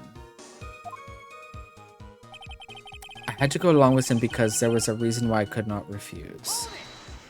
The debt. And what reason would that be, Mr. Armstrong? You know, monsieur. Yes? Surely you could not expect a young maiden to talk about such an embarrassment. A maiden? You're a bit old to get away with that. And a bit too male. Transphobia. I can't finish the cross-examination without establishing his reason. So I'll just have to prove it with evidence. But I did not kill him, I swear it. You must believe me. So, you are claiming that all you did was hide the bodies? Is that correct? Yes, that's right. If we are to believe you, Mr. Armstrong, you must tell the court everything. You must make clear the identity of the man who ordered you to do this. He's already confessed this much. He might as well stop dancing around the real issue. Yeah, but he really doesn't want to tell us who the killer is. Then sock it to him next. Yeah, that's not a bad idea. So it's basically telling us we have to present... what's his face? Furio. Tiger Furio. That's what I am getting here. Yeah. Let's end this dance of Ring Around the Rosie, Mr. Armstrong. This is the man that you've been referring to. Who is that? I feel like I've seen him somewhere before. Oh, I don't know, maybe a month ago in this very courtroom? This man is Furio Tiger. He's the manager of a loan office called Tenderlender. There's no point trying to hide the truth anymore, Mr. Armstrong. I know you couldn't go against Mr. Tiger, at least not while he had this on you. Ooh, okay. That's probably this. A $500,000 loan from a black market loan shark. And you had no way of paying it back, did you? That's why you were forced to do anything this man told you. Oui, it is as you say. Mr. Armstrong. The tiger, he told me he was going to use my restaurant for a business rendezvous. On the day in question, he was meeting the victim to demand that he repay his loan. I don't know why it happened like that. I just did what he told me to do. I had no choice. I carried the body and the inconscient Maggie out of the dining area and into the kitchen. After that, I just tried to forget what I had seen. I think we can now safely say that the man who forced your hand was Mr. Furio Tiger. I still think, like, staging a fake murder after that is, like, it's a bit much. I do have one further question for you, Mr. Armstrong. Because, I mean, I feel like there's probably a similar-ish type of murder case in real life where, you know, something like this is carried out and they, you know, two people are able to, like, pin the blame on somebody else or try to, you know? The poison and the lottery ticket that were found in the defendant's apron pocket. Was that your doing as well? No, I knew nothing about that. Making it look like it was Maggie who had done it, I was not. It is despicable. Mr. Godot. You will summon this Furio Tiger as a witness. I doubt that can be arranged today, so we will adjourn for now. Proceedings will continue tomorrow. I don't know about that. 30 minutes. What? The trial will go on. I'll see to it myself. I need half an hour to get that guy on the stand. Not a minute. How, though? Don't sit back and relax yet, Trite. No one knows if that chef is really telling the truth or not. This trial could still go either way. Very well. Your request is granted, Mr. Godot. We will resume once Mr. Tiger is ready to take the stand. Until then, court is adjourned for a 30-minute recess. To be continued. So we're going on to part two. Part two of the part two, basically. I'm going to use this opportunity to take a quick little break. And then we will get back and presumably finish, I think. So I'm going to get up and use the restroom, stretch for a little bit, and then we will crack this case. I will be right back.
All right, I am back. Okay. Let's see how much more we got here. I feel like we've figured everything out at this point. I don't know, but we'll see. Thank you, kitten.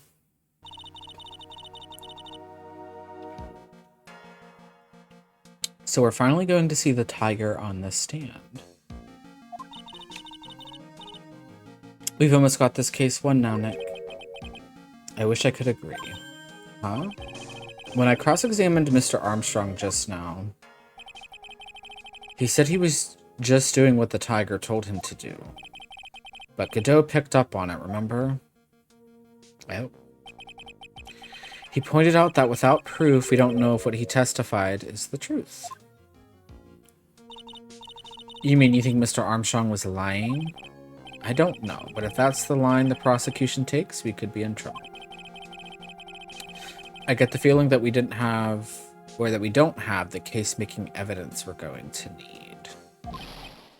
Hey, pal. Speaking of which, Detective Gumshoe. What are you so jumpy about, Detective? Your hair is standing on end. Hey, that's the pot calling the kettle black, little Ms. Top Knot. It's not a top knot. And even if it was, so what? Never mind about the hair, just calm down, alright? I can't stand still when I don't have a job to do. I kind of get wound up. No kidding. You gotta have something you need me to do, pal, anything. Well, hey, I'm gonna take a jog back down to the precinct. I could get some prints analyzed for you if you've got an hour. An hour? The trial will have reconvened by then. But Nick, we still don't have a really decisive piece of evidence, right? True, without some kind of trump card to pull out of the bag, we're really stuck. You said you could get some fingerprint analysis done in an hour? You bet. In that case, would you mind checking the prints on this for me? The matches would also be nice. If you're going back to the station anyway, could you find out whose prints are on this? Oh hey, that's the small bottle I gave back to you this morning, right? Yeah. I think it's time we solved the last mystery of who the prints on it belong to. Sure thing, pal, actually. That's been gnawing at me, too. Okay. You don't... I swear to God, if he gets in another freaking car wreck on the way back here, I will scream. Just make sure you don't lose the case before I get back. Yeah. This is pretty much the final showdown, I guess. It's time to separate the phonies from the real guys.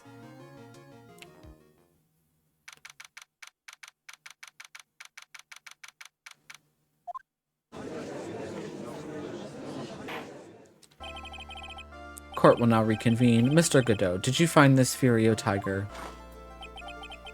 I even tamed him for you. It was a 3-cup job, no problem.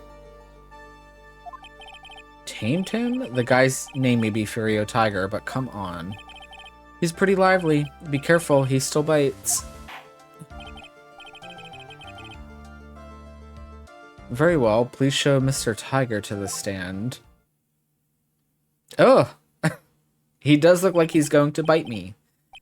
Witness, please state your name and occupation. Ah. Don't hide under the table, Maya, unless there was room for me down there, too.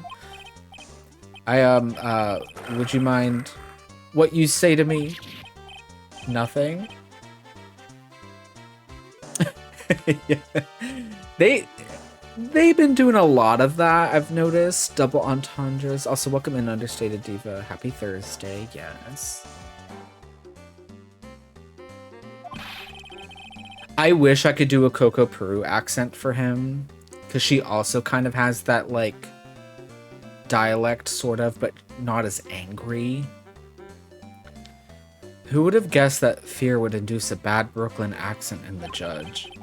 I got business to take care of, you hear me? So who the hell called me into this hole? Was it you, Spiky? Ah, no, of course not. It was the judge. Not him fading away. Your Honor, I wish I could do that. If there's like, if I just don't want to be seen out, I just want to phase. Wait, does it work? Yep, bye guys. I don't want to be here. I guess I can do that. I seem to have dropped my pen. Where on earth is it? Don't mind me, just carry on with the proceedings as normal. That's it. We're doomed. Maybe you just didn't hear me. I said, who the hell was it that called me in here?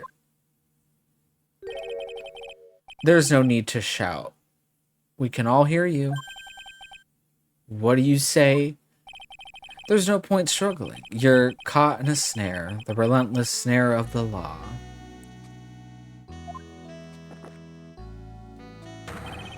And I'm the one that hauled you in. Too cool. Don't let him get the better of you, Nick.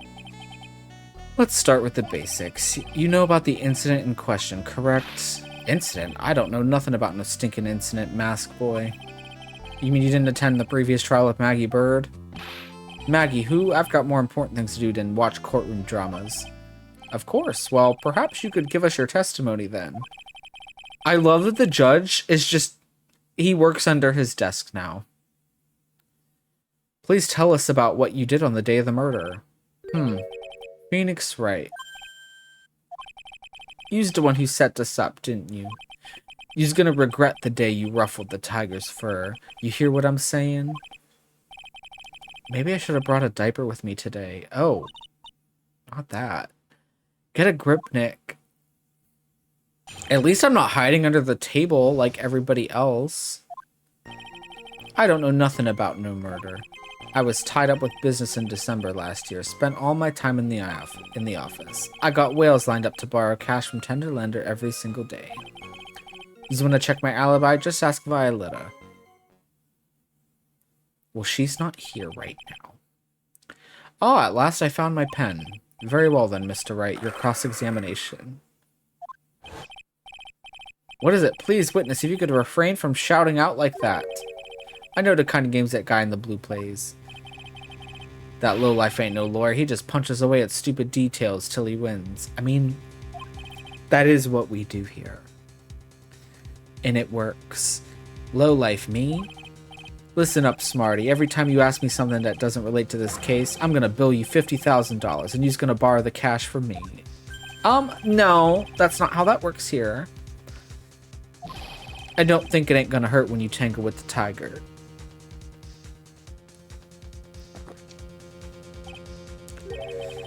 Oh, I love a good spectator sport. Just a minute, that's really not... This witness is, how can I put it, a hungry tiger roaming the urban jungle. Get on his bad side and he'll bite everyone's heads off. Yours too. Very well, I have no choice but to impose a penalty system here. Oh, we're not doing this, are we? Like with the clown? Are we doing that? If I press the wrong thing, are we gonna do that? You better be listening. I said I got business to take care of, big business. If I don't split now, I ain't gonna catch my bus. Oh my god. The court will impose a penalty for any irrelevant pressing of witness testimony.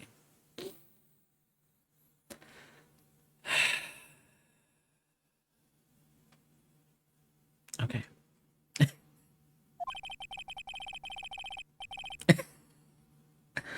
I love this. Keep that in mind as you begin your cross-examination, Mr. Wright. Yes, Your Honor. You can do it, Nick. Come out from under there already, would you, Maya? I mean, technically, I could just save after every time I press him. But I don't want to have to do that. Although I am going to save right now. I don't know nothing about no murder. I was tied up with business in December last year. Spent all my time in my office.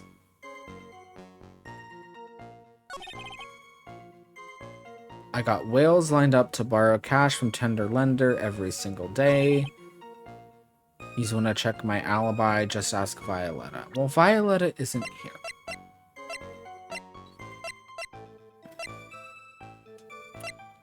I'm afraid.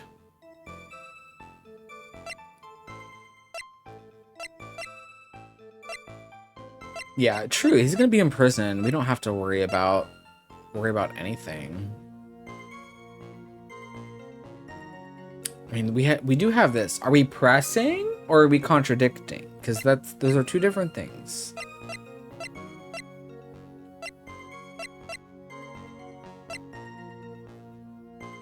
Paper badge.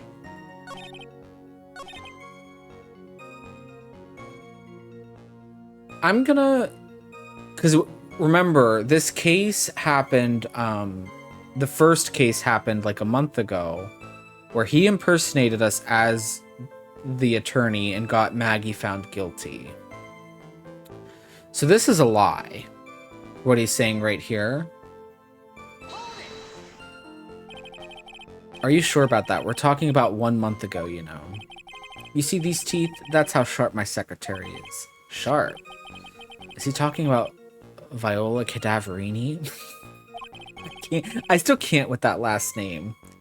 She writes everything in my scheduler. December, mainly in the office. That's what it says, so that's where I was. That seems like a rather sketchy schedule. Well, there he goes again. What the tiger did all December isn't the issue. What's important is what he was doing on the day of the murder, so now what? Ooh.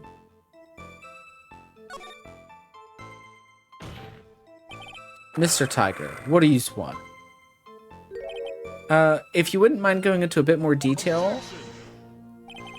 This is a dead-end trite, and you know it. Remember the rules. No, it's essential that we establish the witness's alibi accurately. I agree. The victim was killed on December 3rd. Were you in the office that day too?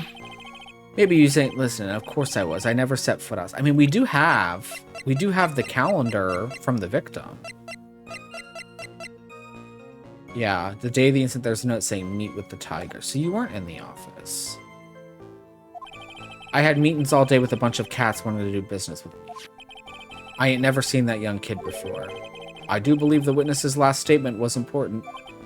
Mr. Godot, if you could please. Mr. Tiger, the court asked you to add that last statement to your testimony. So this is where we contradict. Don't let an animal beat you, be a man, Your Honor, and ask him yourself. I never saw that kid before. I think that's what we present here.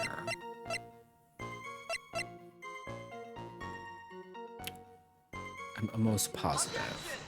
Yep. Oh, I'm getting so good at this. Mr. Tiger, you claim you didn't know Mr. Glenn Elg, but it appears that Mr. Elg knew you. What? Mr. Elg left this little note on his calendar. Meet with the tiger. And the date? December 3rd. December 3rd? That's the day of the murder. So, Mr. Tiger, I submit that you did indeed know one Mr. Glenn Elg, because on the very day of the incident, you met with him.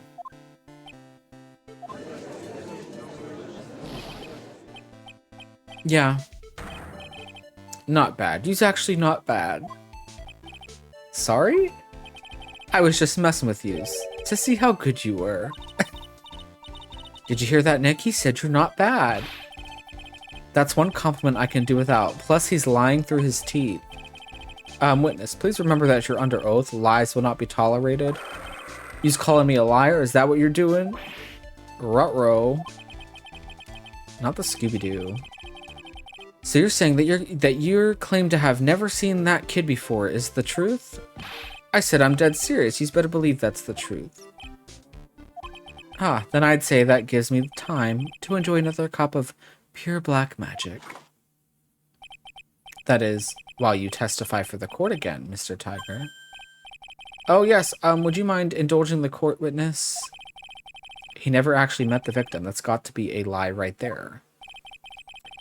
It's time I nailed this guy. Okay. I ain't no liar. I never met Glen Elg. There was some lame guy with that name, though. Wanted to borrow cash from me. I set up a meeting with the guy at my office, Tender Lender. I waited around for him, but he ain't ever showed. I ain't never even been to that Tribulations joint. He's here. I see. That all seems perfectly logical. You had arranged to meet with the victim, but he didn't show up. I've heard it's pretty hard to keep appointments when you're dead. Very well, you may begin your cross-examination, Mr. Wright. Yes, Your Honor. Didn't I tell you I got a big deal going down today? I ain't gonna make my bus now. I'm gonna have to take the express train. That bill's going straight to you, right? No. I wonder if we're still under, like, the same rules where we can't press everything. I never met Glen Elg. There was some lame guy with that name, though, wanted to borrow cash from me. I mean, that's probably correct. He, you know, in his eyes, he did want to borrow cash. I set up a meeting with the guy at my office, Tender Lender. I waited around for him, but he ain't ever showed. I ain't never been to that Tribulations joint. He's here. We have...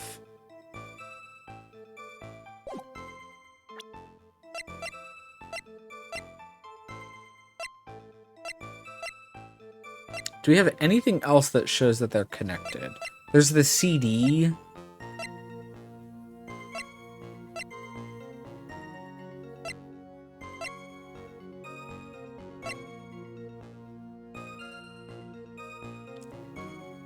Because we found that back at his place.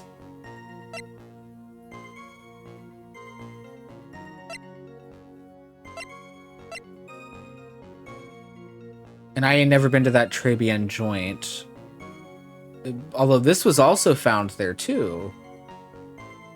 Why would you have their matches? Well, let's save. Yeah. Well, let's press this and see. Never, not even once. Not even once. I was in my office the day that went down. I didn't put no poison, no kids' coffee. Capiche? Do you think he really didn't meet Glen Elg? Not likely. Because I'm convinced this guy's behind the whole thing. So you mean that whole testimony he just gave was a lie? Of course, so we can't afford to give him time to think of ways to plug the leaks in it. I've got to nail him while I still can. Okay. Let's present the matches. Yeah. Mr. Tiger, is there something you'd like to tell the court about these matches? Matches? What you talking about? We found them in your office at Tender Lender. They're from that restaurant. If you've really never been to Tribulations before, what was the book of the restaurant's matches doing on your desk? You've been snooping around in my stuff now too, wise guy? What are you, my ball and chain? Ain't no broad controlling me. Order, order. Well, witness, I think it's time you started telling us the truth, don't you? Sorry, I'm terribly sorry. Forgive me. I ain't no pussycat. I don't go back on what I said. But okay, I was at the joint that day. What? But listen good, alright? I might have been there, but I still never met that kid. Well, well. Looks like an order just came in for another testimony. I'm this close to proving it was him. He did meet Glen Elg that day, and he did put poison in his coffee. He must have. Well, we're still waiting on, what's-his-face to get here. I was supposed to meet with the kid at the restaurant that afternoon. When I opened the door to the joint, I saw one ugly scene. The guy was laid out over the table, stiff as concrete. I figured if the place wasn't hot already, it was gonna be, so I split. I heard the cop sirens on my way out. No, you did not. Well, it took the cops a long time to get there. We need him to clarify a time frame, and then that's where we can prove him wrong. Yeah, I never go back on what I say, and then he goes back on what he says. I see, you didn't actually meet with him in the end, then. Well, Mr. Wright, your cross-examination, please. Yes, Your Honor. Hold it. If I wait around here any longer, I ain't even gonna make the normal express. No more stupid questions. Ah, no problem.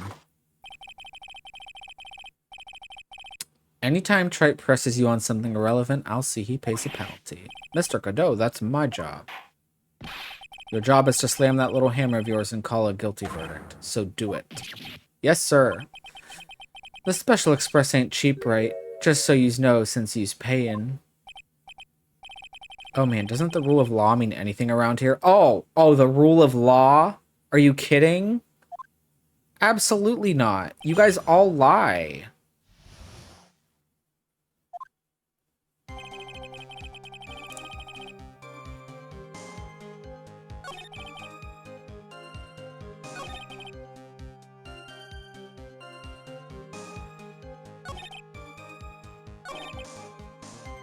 I feel like it's this. It has to be... We know that the cops did not arrive right away, but it's just the fact that, like, he hasn't mentioned a time frame and when he showed up.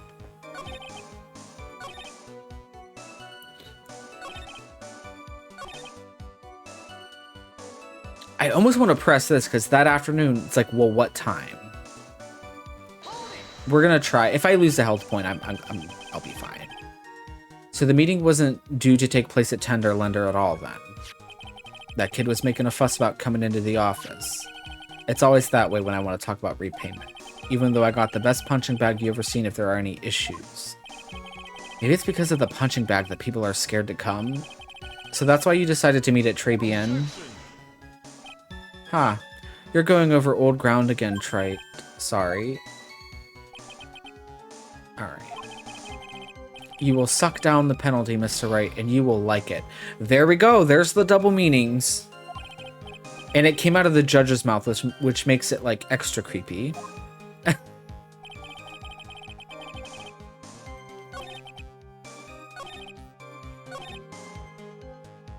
We'll press this, I guess. I need him to say a time frame. You went straight back. Did a bout of guilt suddenly hit you for what you did? What are you trying to say? You trying to tell me you ain't never been guilty of nothing? We all have our crosses to bear. We all have to swallow the dark secrets we hide. Like this. The courtroom's not exactly the place to talk about dark secrets, is it? It seems you've done it again, Mr. Wright. Another irrelevant line of questioning. Oh, How about a penalty for those two jokers and the garbage they keep coming up with? Yeah. Well, Nick, what do you think? He's running out of ways to avoid the truth. I need to press him fast before he has time to think things through. I've got to come right back at him with a contradiction. Be careful what you press him on, though, or you'll get penalized.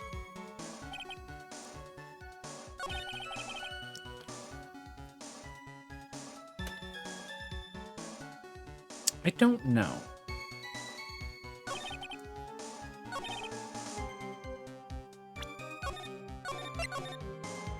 I don't want to lose any more health. I figured if the place wasn't hot already, it was gonna be, so I split.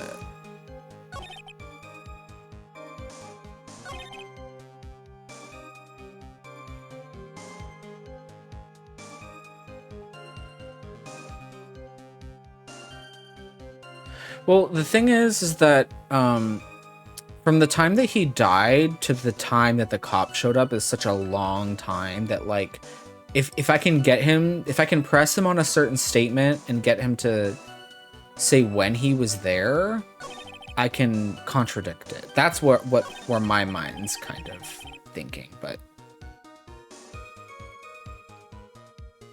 I keep pressing the wrong thing. An ugly scene, what do you mean? If I lose a point here, I'm gonna reload. Ugh. We're reloading. We're reloading. Drink your coffee, because you're gonna have to throw it back up here, because we're reloading.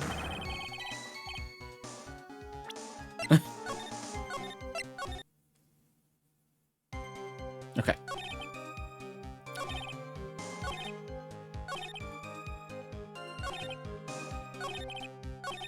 Is it literally like the last thing? I haven't pressed him up, like here?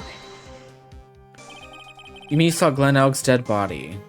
I think I did press the last one already. I guess I did, but I only saw him from behind. He was wearing some raggy bit of cloth he called a hat. And what time was this? There we go. See, this is what I need. I don't know. Huh? You know what winds me up more than anything else in the world? Watches. Round watches. I ain't gonna pollute my paws with some tickin' henpecker. Out of interest, Mr. Tiger, what winds you up the second most? Huh? What do you think? Square watches. Is this guy for real? Look, all I needed to know was that something bad was going down in that place. I don't know. I think I pressed this already. I thought. Maybe I didn't. I think I pressed... Maybe. I don't like watches either, honestly. I can't remember what I've pressed him on, if I'm being honest. So you didn't actually set foot inside the restaurant then? The tiger is a busy cat. I don't hang around for no one. I ain't got time to be caught up in no murder investigation. So, when exactly did you pick up the matches? There are matches just inside the front door. Our detective friend wound up in trouble with the chef after taking 5 books home.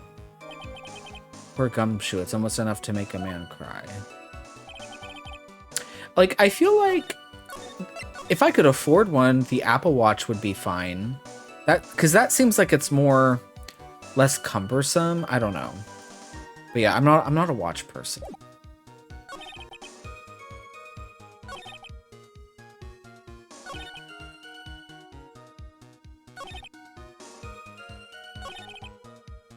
I feel like we pressed everything, did we not?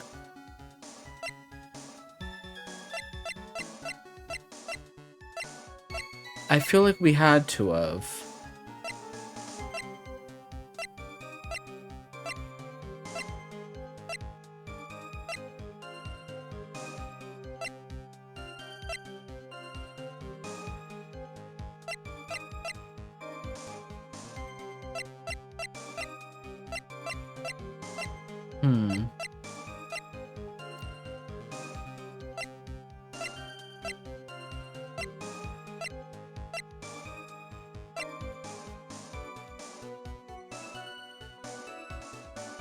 Also, why is he talking about taking the train? He has a scooter.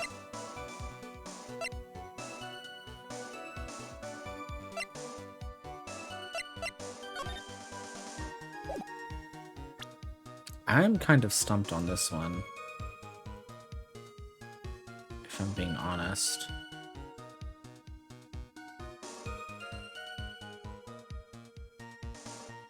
Wait, what? I had to look this one up, and I don't understand it. Oh. I was thinking this. If you open the doors, you don't really see it, but I feel like... This, I feel like, is kind of not fair, because if you walk into some place where something happened, even if, like, things are out of view, you're gonna tell that it's off. That's why, like, I didn't think to... I don't know.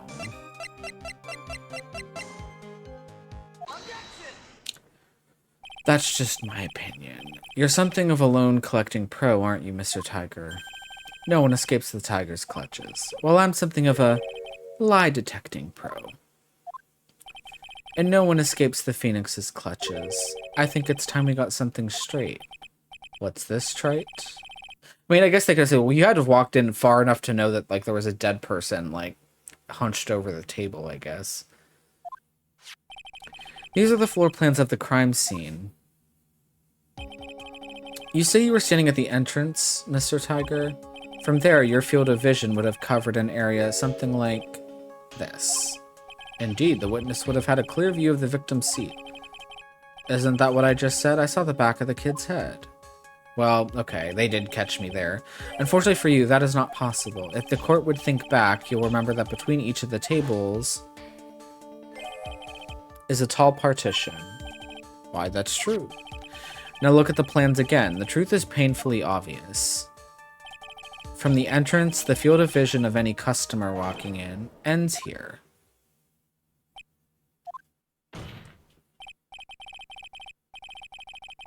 So from the entrance of Tribulations, you couldn't have seen the victim's seat.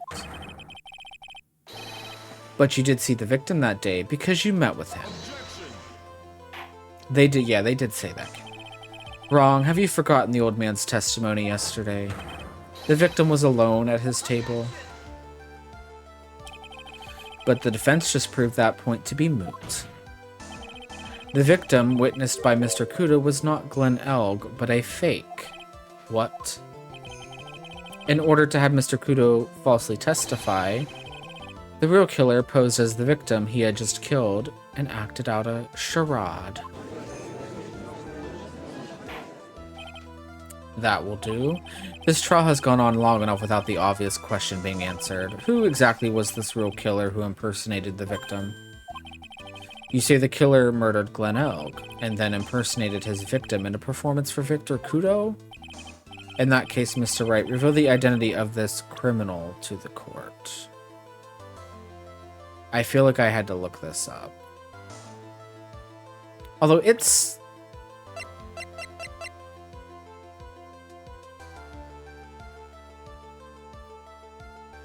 Are we presenting the fake poisoner? Because if she was there...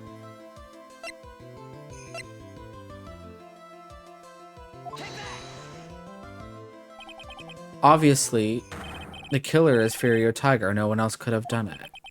What? Well, witness? Now that's cute. You think you can pin this on the tiger? Maybe you don't understand. So I dares you to say it again. Come on, you got the guts. You can't threaten me, Mr. Tiger. It's the defense. Go ahead and tell the witness, Mr. Wright. Mr. Wright. Sounds to me like it must be you, old man. You've got guts, I'll give you that. Mr. Wright, do not leave me to handle this alone. Huh, perhaps I can end this embarrassment, Mr. Godot. Let's just go back over Mr. Kudo's testimony one more time.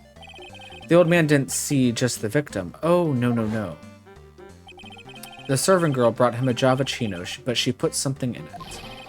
There's no question about it. She very conspicuously put some white powder in it. Was the victim he saw the real victim or not? That doesn't matter. The fact remains, he saw the accused put the poison into the coffee. Yes, it was the waitress who poisoned the coffee. Very impressive, Mr. Godot. Waiting for my absence to launch your attack. Ha. Found your pen at last, Trait. It was in my pocket. But anyway, Mr. Kudo witnessed two people that day. He saw the victim, the supposed Mr. Glenn Elg, and the, quote, waitress from behind. I think you're right, Kivo. You think the fake poison was just sugar? Probably. Your point, Mr. Wright. I think the conclusion is obvious. If this Glenn Elg was really the killer in disguise, then surely it's possible the waitress was also part of the show. What? You mean the waitress was an imposter as well? The defendant, Miss Bird, fell unconscious immediately after the incident. And someone used her fainting to hatch an elaborate plan to pin the murder on her. Who on earth was it? Who was this waitress that Mr. Kudo witnessed? Yeah. It was Miss Cadaverini.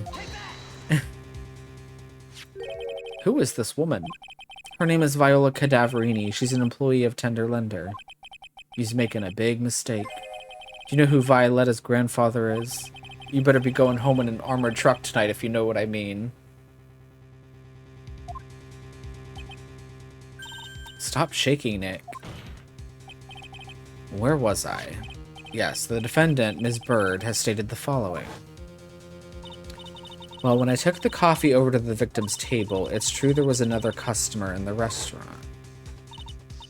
She was sort of creepy, and she had a kind of cackling laugh.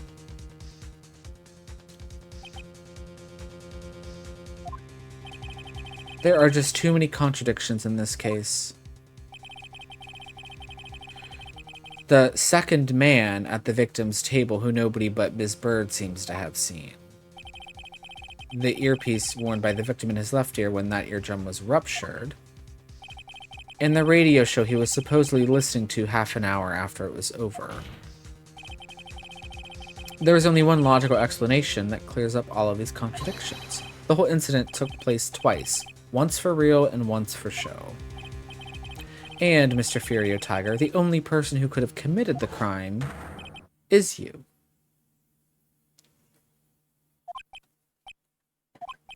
Witness, what have you got to say? That's cute. Sorry? You's alright. I could do with a guy like you around. What do you mean? Okay, I'm in on this game. I'm gonna have to charter a jet to get me to my meeting now, but I'm gonna give yous one more thing to think about before I go. Sir, you're going to jail. You're not going home. Something to think about. You've got it all wrapped up nice, huh, right? But you've missed out one real important thing. But that can't be a motive. Is it the motive? I was in the joint that day, and I met that kid too. But I couldn't have poisoned him, he's here. What? Do you really expect us to believe you now, Mr. Tiger? Huh. What a troublemaker. Troublemaker? Looks like we're going to need another one for the road.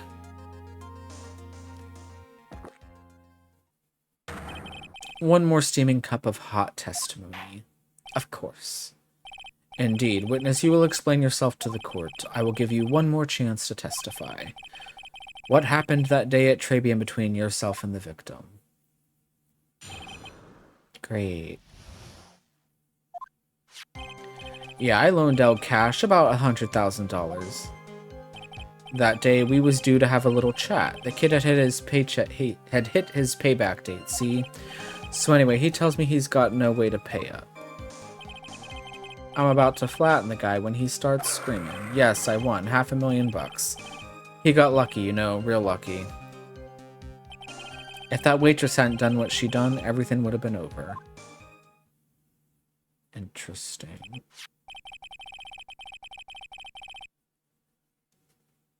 Okay. Now, I see that the principal amount you loaned to Mr. Elg was $50,000. Yeah, well, you've got the VIG to take into account. Interest builds up fast, you know. That's faster than fast. $100,000 is twice his principal. And the repayment deadline was December 3rd, the day of the incident in question. Yeah, he was one lucky kid. He got that $500,000 just in time. So I ain't have no reason to kill the kid. And if I ain't got no motive, you ain't got no case. His motive? He has to have one, but what is it? Well, he also owes a lot of money for that medical incident, and I think he killed him, one, to get the lottery ticket, and two, the CD. Because the CD did end up back at his office, so he was planning to sell that on the black market. That's the motive.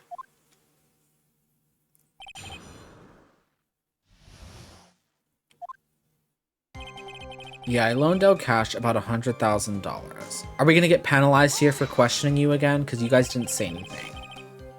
Did he have any way of paying the loan back? The fool was a gambler. He said he couldn't give it up till he landed a big win. So I agreed to help him. Help him? I kept hitting him with ideas for ways he could get a big win. But the guy kept losing.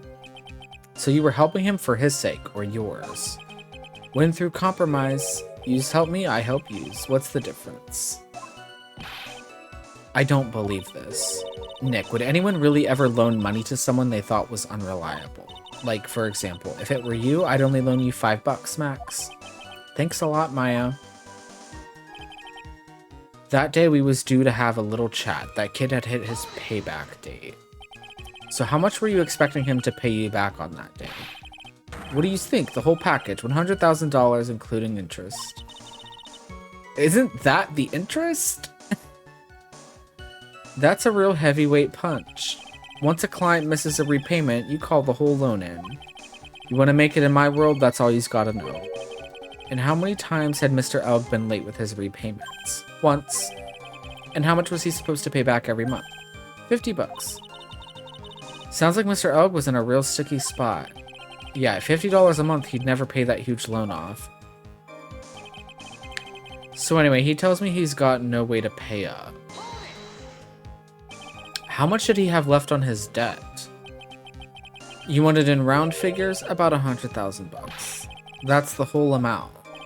We're talking about a guy who had 58 cents in his wallet. What, you tell me he wasn't even going to pay for the coffee?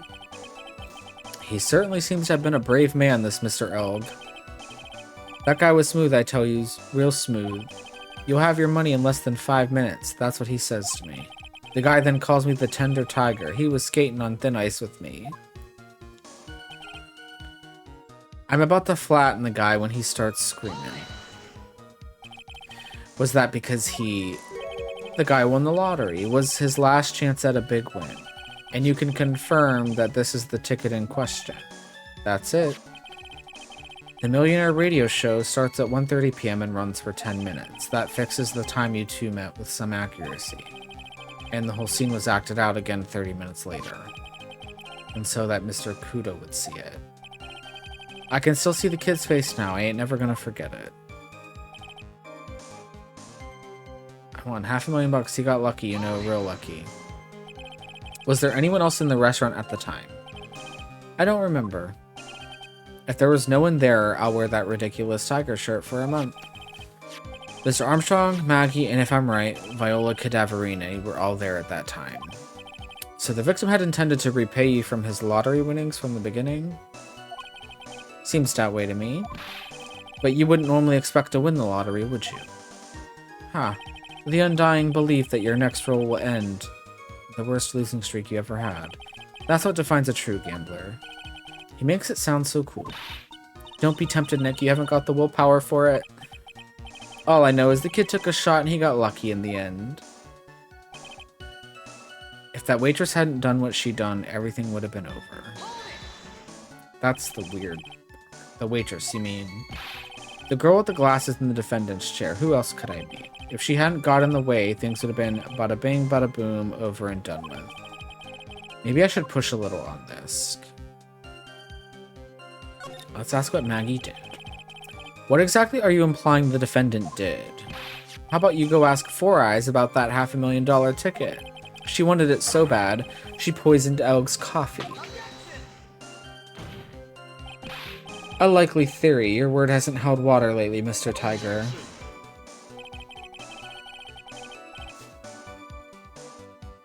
What if MC Bomber was an algorithm for finding the correct lottery numbers? I don't know.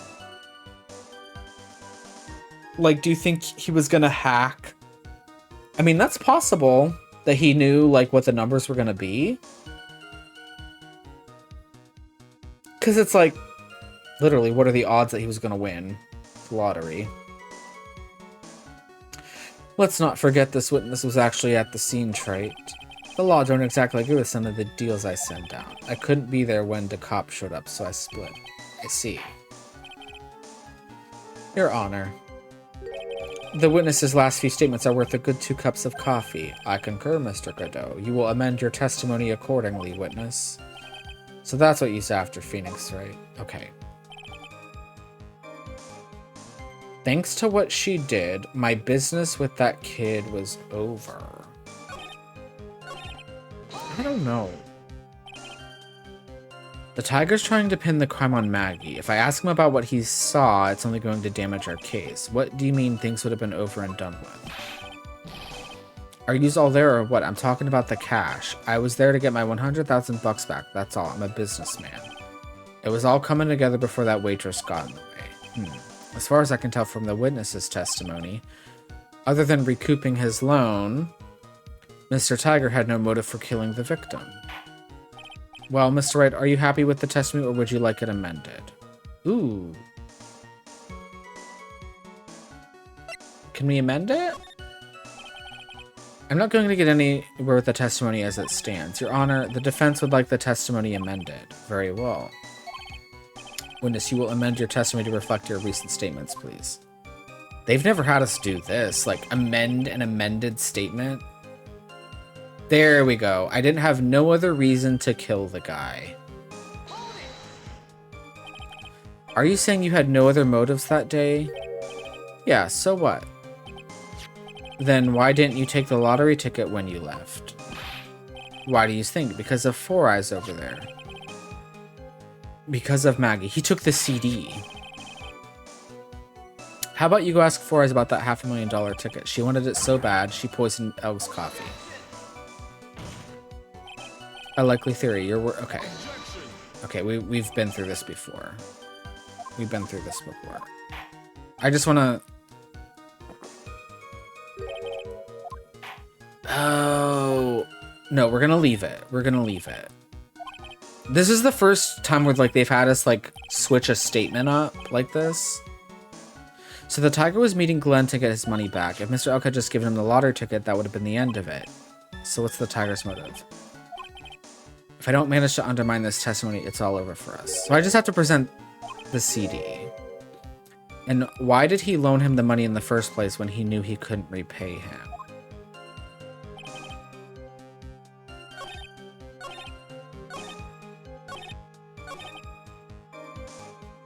I'm gonna save. I'm confident about it. But I do want to save. Oh, god damn it. I didn't mean to go again. Come on. I hate that it does that. There we go. Where's the CD? Yeah. So you just intended to get back the $100,000 Mr. L owed you, correct? I loaned the guy the cash, so that's my right. Unfortunately for Mr. Elg, I don't believe the $100,000 is what you were really after. What are you getting at, Trait? What else would a moneylender be after other than money? Oh, the moneylender was after money, but money in a totally different league. The kind of money that a single disc like this would fetch. What is that? A computer virus, Your Honor. A virus called MC Bomber. A computer virus? What does one of those do? A computer virus is a program that wreaks havoc on the insides of a computer. A computer? What does one of those do? I guess the beard isn't the only part of His Honor that is from the Stone Age.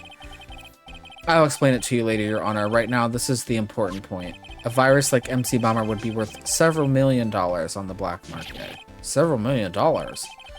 Lending money with no hope of ever seeing repayment would normally be bad for business, but in this case, the very fact that Glen Elg had no way to repay the money is crucial. What?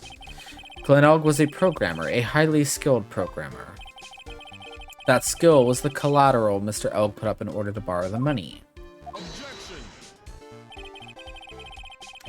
You're trying to suggest the witness's motive was to get hold of that program? Exactly.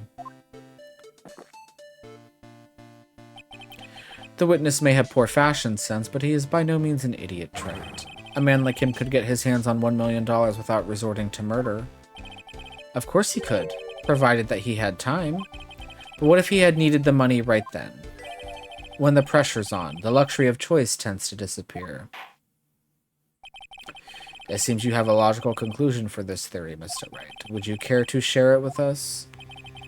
Why did Mr. Tiger need money to the tune of $1 million? Where is this? Payment was due last year. In December of last year, you found yourself in need of a huge amount of money. About 6 months ago, you were involved in a traffic accident, weren't you?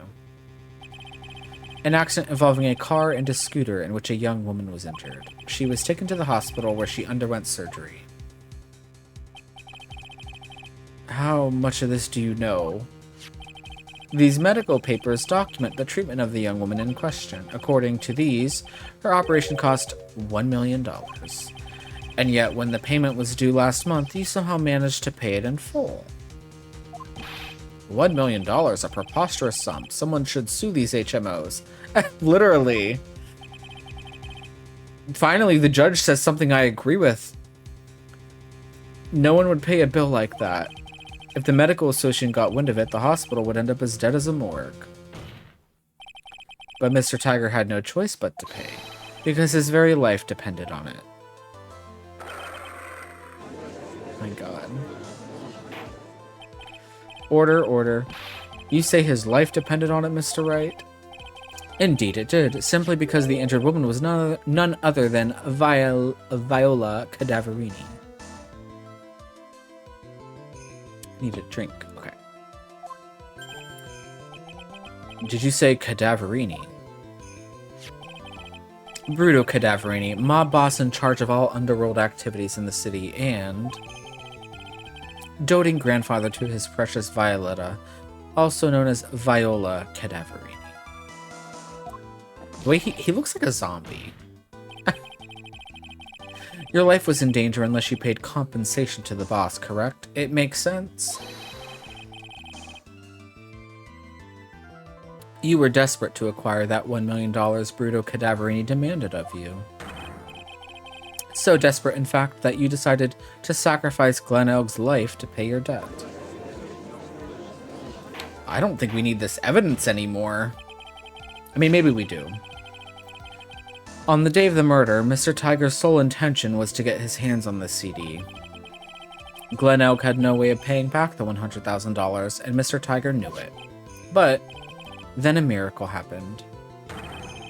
The kind that Mr. Tiger would prefer to say never happened, but he can't, and neither can I. The lottery win. Exactly, at the 11th hour, Mr. Elg won $500,000 on the lottery, which left Mr. Tiger with no way of getting his hands on the all-important CD. At least, no legitimate way.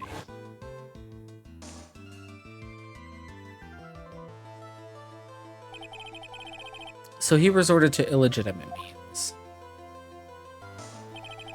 That's crazy. He murdered Glen Elg and then made his next move, to frame Maggie Bird for the crime. Mr. Tiger posed as Glen Elg, while Viola Cadaverini played the role of Ms. Bird. And then they reenacted the whole thing in order to establish a witness. Welcome, Inusagi.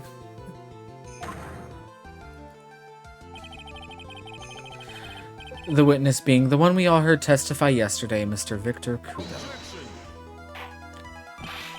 Like I said, Trite, that's crazy. No one could pull off a stunt like that. For starters, there's no way the chef would have been kept in the dark about it. But Mr. Armstrong was in on it from the very beginning. Have you forgotten already, Mr. Godot? Mr. Armstrong owed the witness money too, $500,000 in fact. He had no choice but to go along with Mr. Tiger's plan.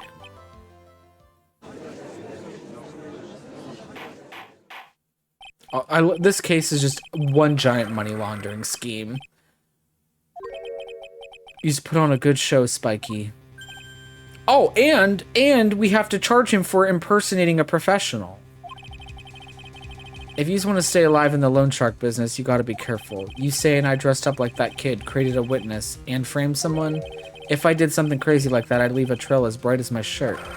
I ain't dumb enough to do something sloppy like that. You've already done it. You've done it twice. I agree. You do.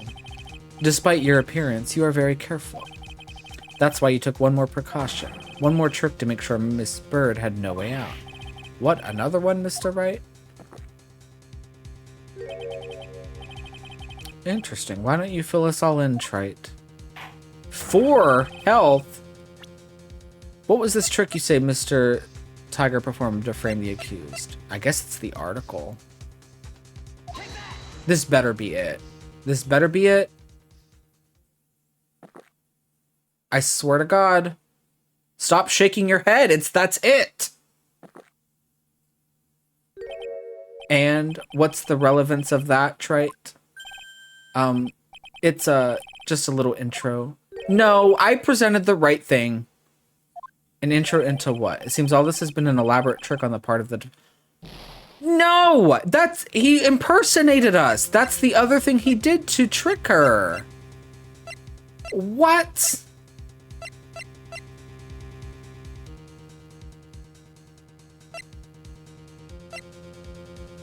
I mean, there's this too. I guess I'm going too far ahead, maybe. Thank you, Sog. There's the paper badge. I'm not reloading. I'm not reloading. Tiger did play a trick, a huge trick. Interesting. Okay. He did put that in her apron, I guess. He does have little armlets, yeah. I can show because we should be done with this case soon. I can show like the full body here when we're finished. I guess he put it in her apron. This better be it.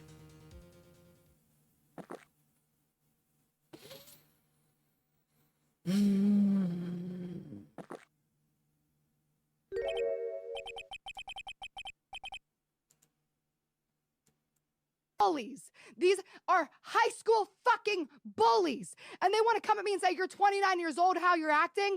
Fuck you. You're in your fucking 30s. Almost all of you attacking me. And I'm not saying a fucking word to anybody. Not the one I wanted, but it'll do.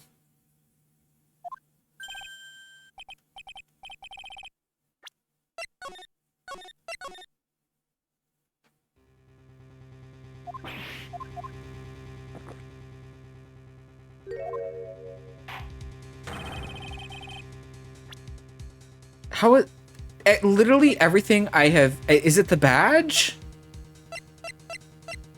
Someone did he framed her by putting poison in her apron. And there's the lottery ticket too. I mean, literally all of these are right. I'm gonna punch my computer screen. I'm so fucking pissed.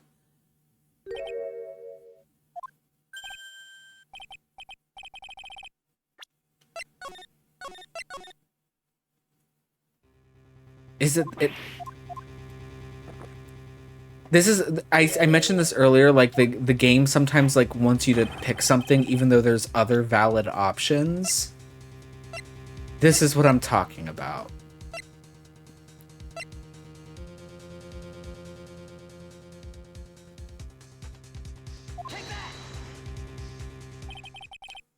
Literally, the article does the thing too. Literally every answer I picked is correct. Godot, buddy, you need to stop slamming your mug all over the place like that. You're going to break your cup. Well, I think he does get new cups. Also, welcome instructions. Because remember, he drinks up to 17 cups. And they magically, I don't, someone off screen throws it down his table like a bartender.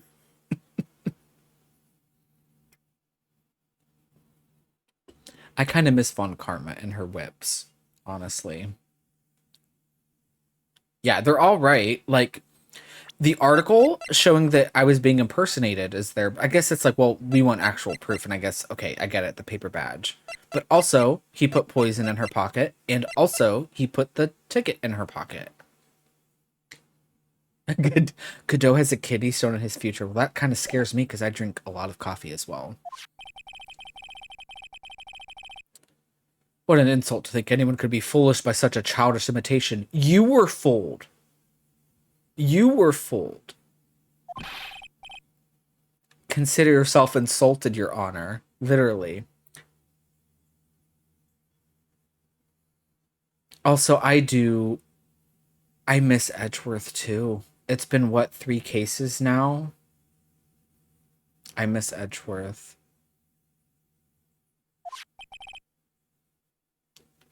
Mr. Tiger, you didn't just pose as the victim on the day in question. A month ago, in this very court, you posed as me. What? That's the truth. But the witness looks nothing like you, Mr. Wright. Although, now that I think about it, it was you, wasn't it? Also, I gotta answer a text message real quick, guys.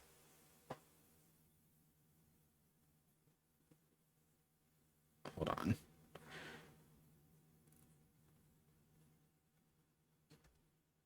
There we go. It was weird because the first game had that DLC case that like made the timeline a little weird.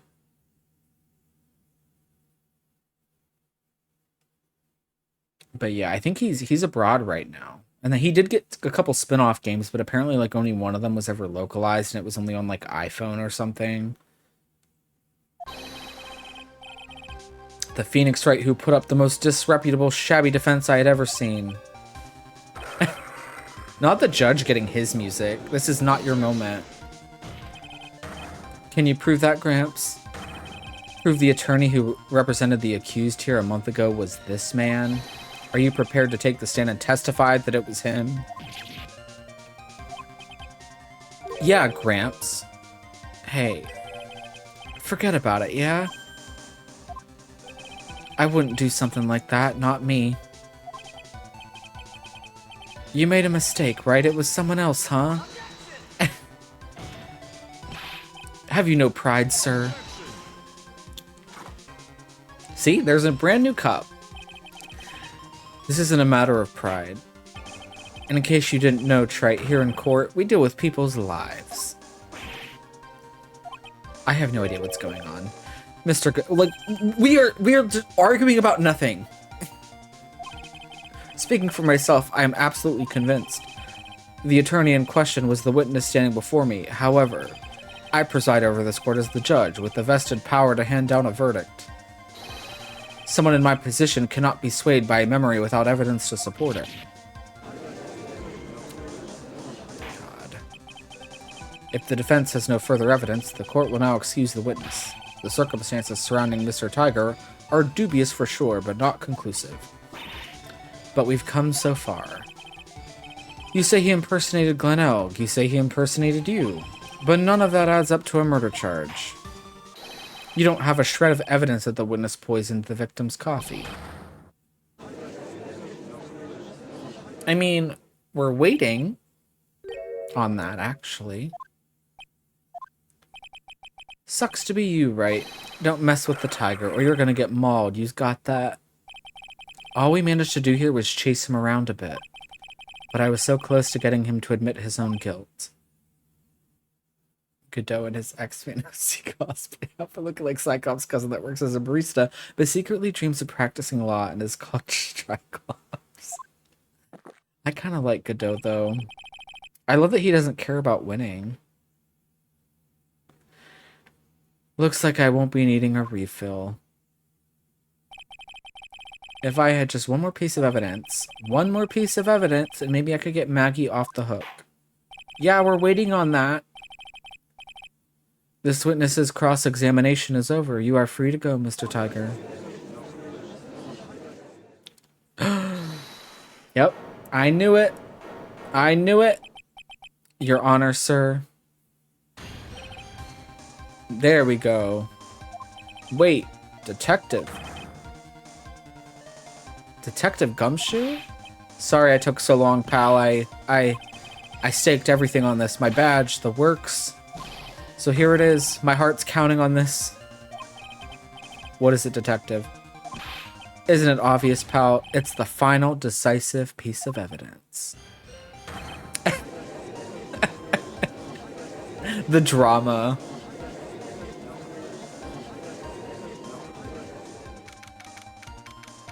Well, why are we out here? Sorry it took so long, pal, but I finally got the results from the lab. The results? About the prince, pal, from this medicine bottle. Oh, so do you know who the prince belonged to now? You think I'm some kind of hack detective? Of course I know. So tell us, they're the tigers, right?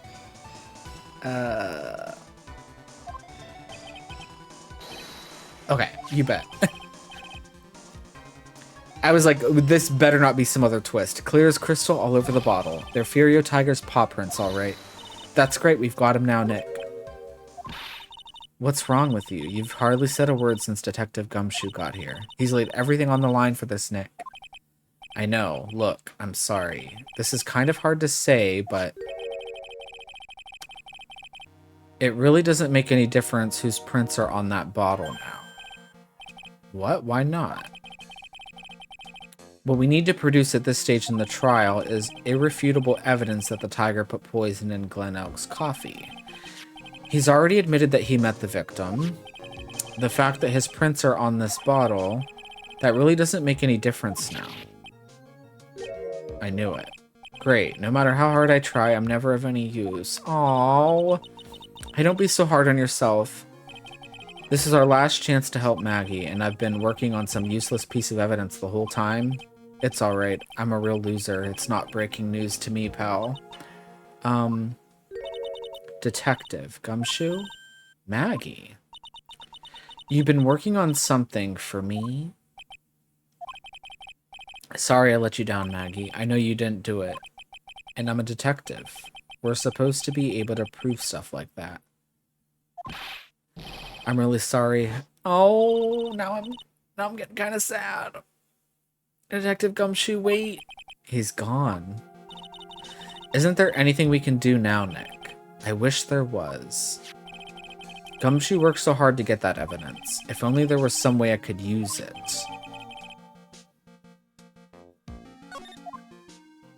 Huh.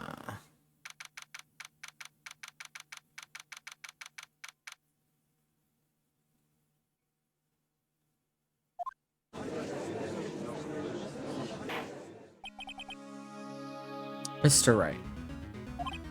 Yes, Your Honor. I granted you a recess so you could prepare this decisive evidence you've discovered.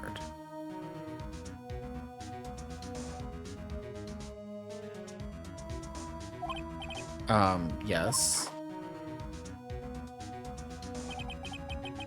Don't keep us all in suspense, Trite. Show us. Naturally. We can assume it's evidence that will actually stand up in court, can't we? The only thing I could think...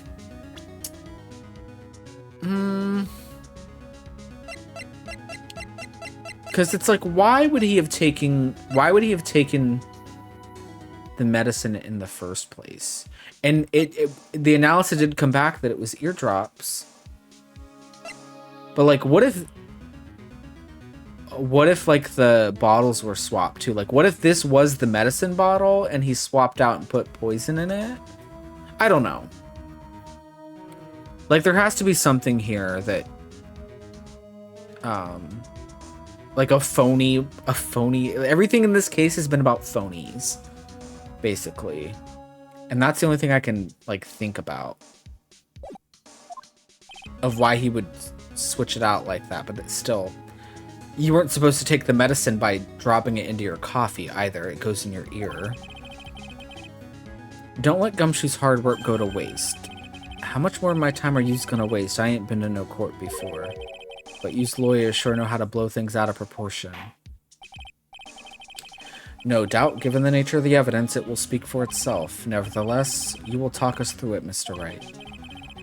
Well, I know I can't prove anything new with this evidence. I'm really backed into a corner here, but maybe if he thinks he's got me beat, he'll let his guard down a bit. Don't keep us waiting any longer, Mr. Wright. Oh! Wait! I'm not ready! I don't even know when last I saved.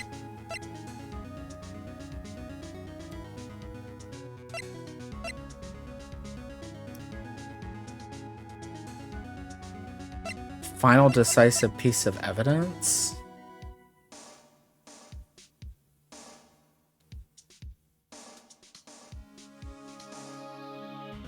Yeah, you're probably not supposed to ingest it. I mean, even his autopsy says he died of potassium cyanide poisoning.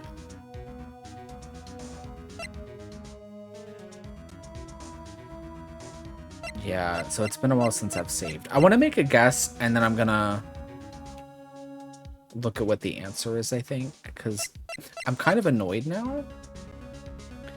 I mean, my gut feeling is to still present this. And maybe it'll lead down to us showing.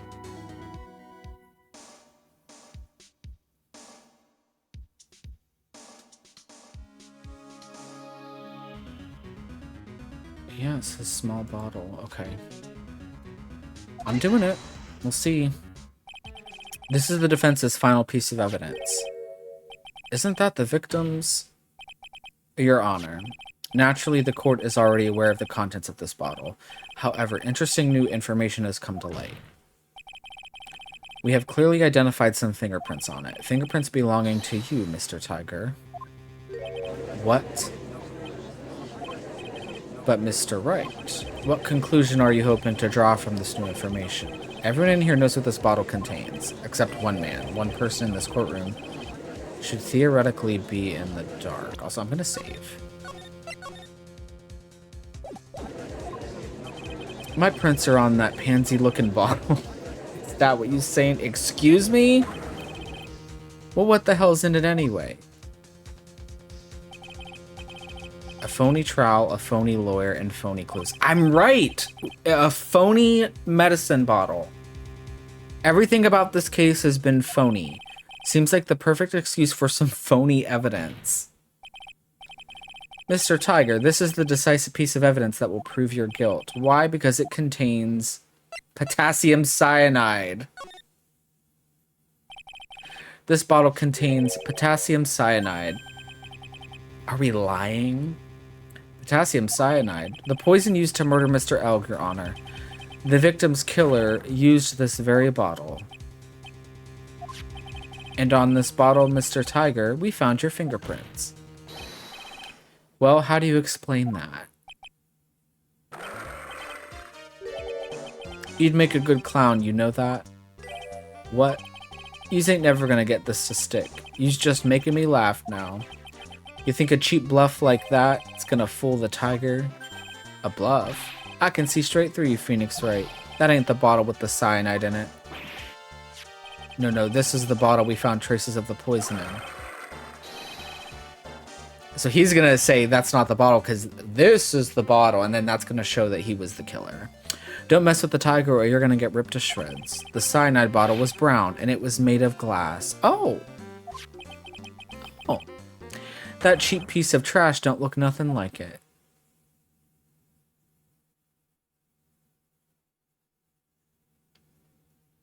So you just admitted it. How would you know?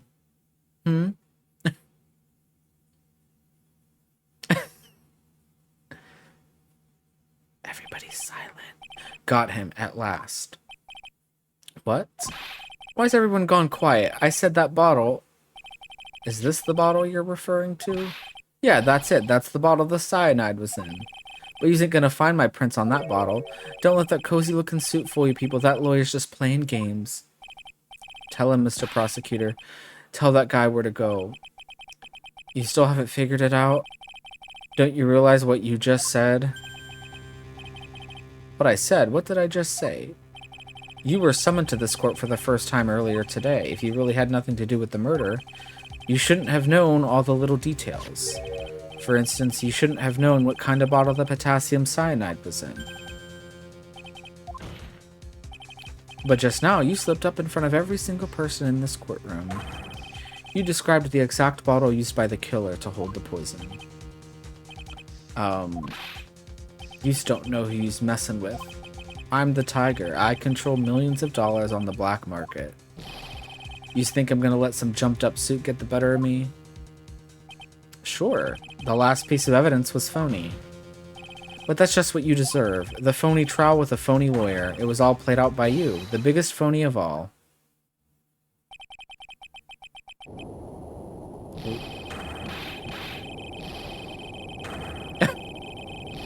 He's gonna blow up.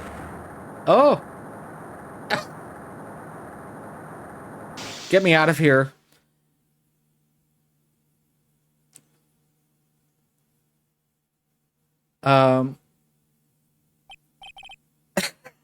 What's going on? It looks like a blackout. Well done, Trey. I'm very confused. I saved my 17th cup of coffee just for you. Savor it. While you watch the police restrain your prey. Why did the lights go out?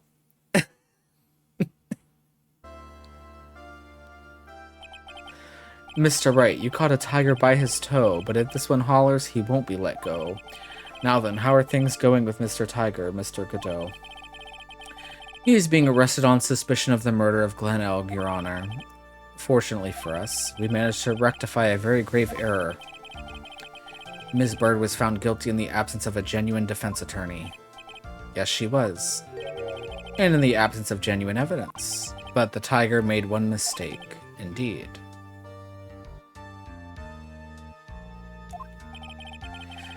He very nearly got away with everything if it wasn't for that one slip of the tongue. Oh, I did like the eeny meeny case. Furio Tiger is a truly frightening criminal. The truly frightening one is that defense attorney over there. Godot. Well, I'm now in a position to deliver my verdict. This court finds the defendant, Maggie Bird, not guilty. Woo!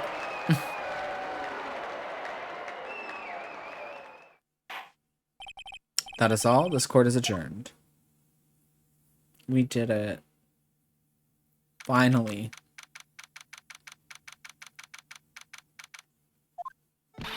Mr. Wright, I'm at a loss for words. Thank you, sir. Congratulations, Maggie. I was so mad when Mr. Wright landed me in all that trouble a month ago, but now I feel like I can forgive him. Hey, that wasn't me, Maggie. That was the tiger. Look, Nick, in the doorway. It's Gumshoe. Oh, guess I'll be heading off then. Oh, wait. Detective Gumshoe. Oh, yeah. Congratulations, Maggie. Thanks. I knew you were innocent all along. Why didn't you say that in your testimony then? Huh? Oh, well, well, guess I'll be heading off then. See you around. Wait up, detective. He just ran off. Maggie, why are you being so hard on him? He busted his butt for you. It's thanks to him that we got the medication bottle. That wasn't even of any use, but it's only because Mr. Wright used it so cleverly. Detective Gumshoe was just running around in circles. Poor guy. Looks like she still isn't ready to forgive him. Can't you put it in a good word for him, Nick? Yeah, Maya is right. I should help Gumshoe out. It's clear he needs it. Maggie, you know, Detective Gumshoe's been really worried about you through all of this. I wanted to believe that, sir. But on that first day of the trial, he practically gave the judge a free pass to lock me up. He didn't have any choice, Maggie. He's a detective. He has to report the facts. He doubted me, that's why. He thought I might have done it. I've got to prove to her that Gumshoe really cares about her. The lunch. I'll give her a little present to celebrate her freedom. The lunch. The second lunch he made.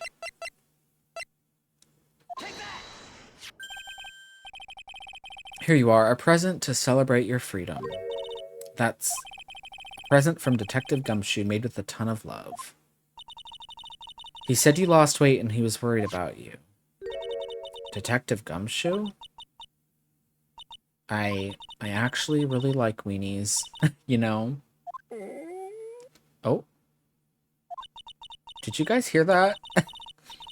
I'm pretty hungry myself, you know. Yeah, the trial dragged on a bit today, didn't it? I actually am getting hungry. Is it okay if I eat this now? Aww. I don't like when people watch me eat like that, though. How is it, Maggie? It's really good.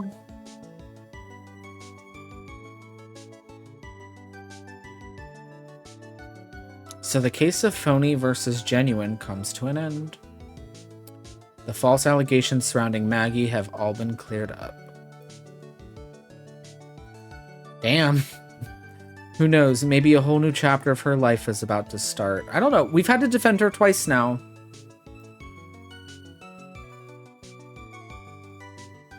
I really don't want to do it a third time. But that was a cute case. Oh! It's Edgeworth.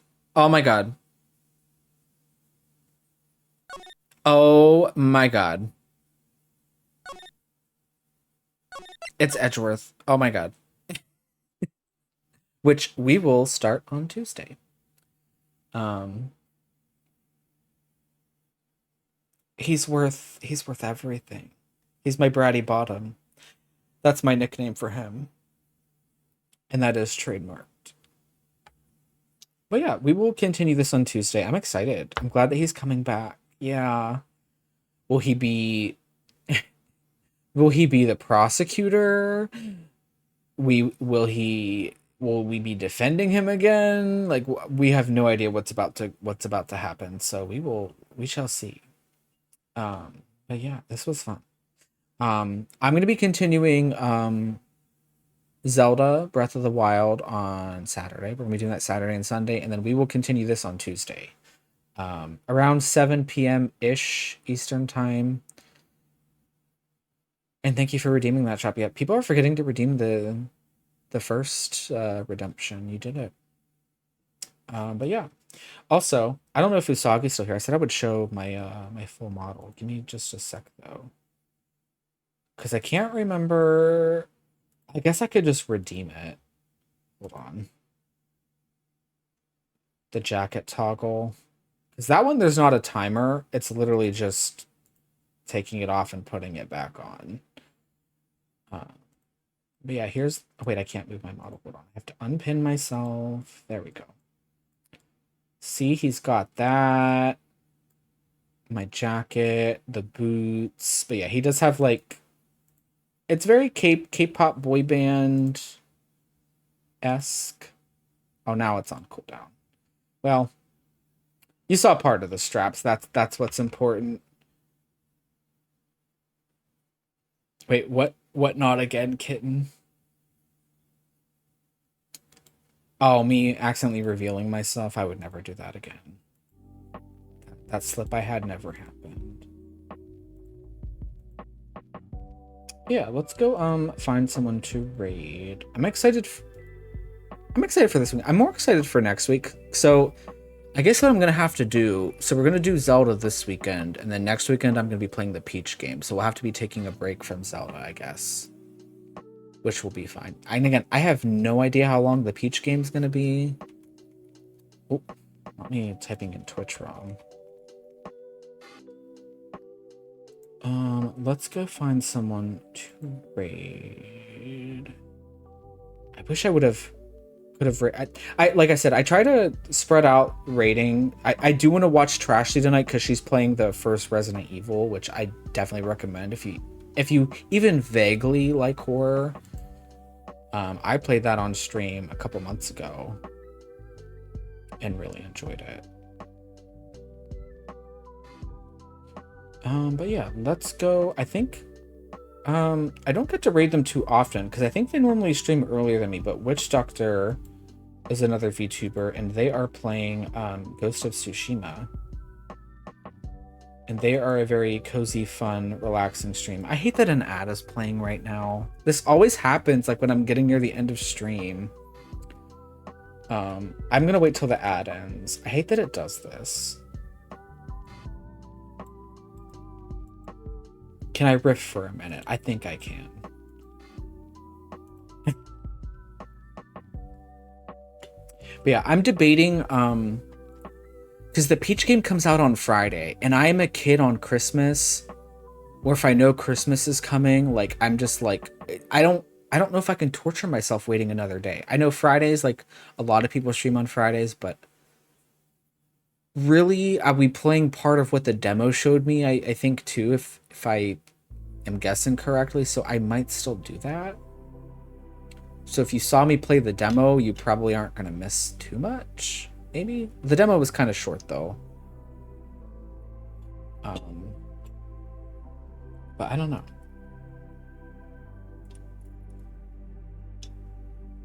I figured if I was gonna do Fridays, it would just be an occasional thing. I want to make sure I'm getting their name right. Okay, good. It's like I recognize I had that one time where I accidentally typed in a wrong name for somebody and it was taking us to some random account and I freaked out. Sorry that that ad was playing, guys. I hate that it does that. I wish it, like, one time I started a raid and an ad was starting, like, mid leaving raid. Like, Twitch should know that, like, if you're leaving for a raid, it should pause that stuff. It's kind of frustrating. But thank you guys for stopping by. It was a decent case. I liked it more than the last one, the thief one, because that one just felt way too long. This one I think was just about right. But I'm excited to have a case with Edgeworth again. I'm really excited. Gonna suck waiting till Tuesday, but I think I'll survive. But if I don't see you guys till then, have a good night, have a good weekend. Hope to see you guys this weekend. We'll be doing some cozy Zelda streams. We're doing that a little bit earlier at 5 o'clock Eastern time, so it'll be fun. But yeah, I will see you guys later. Good night.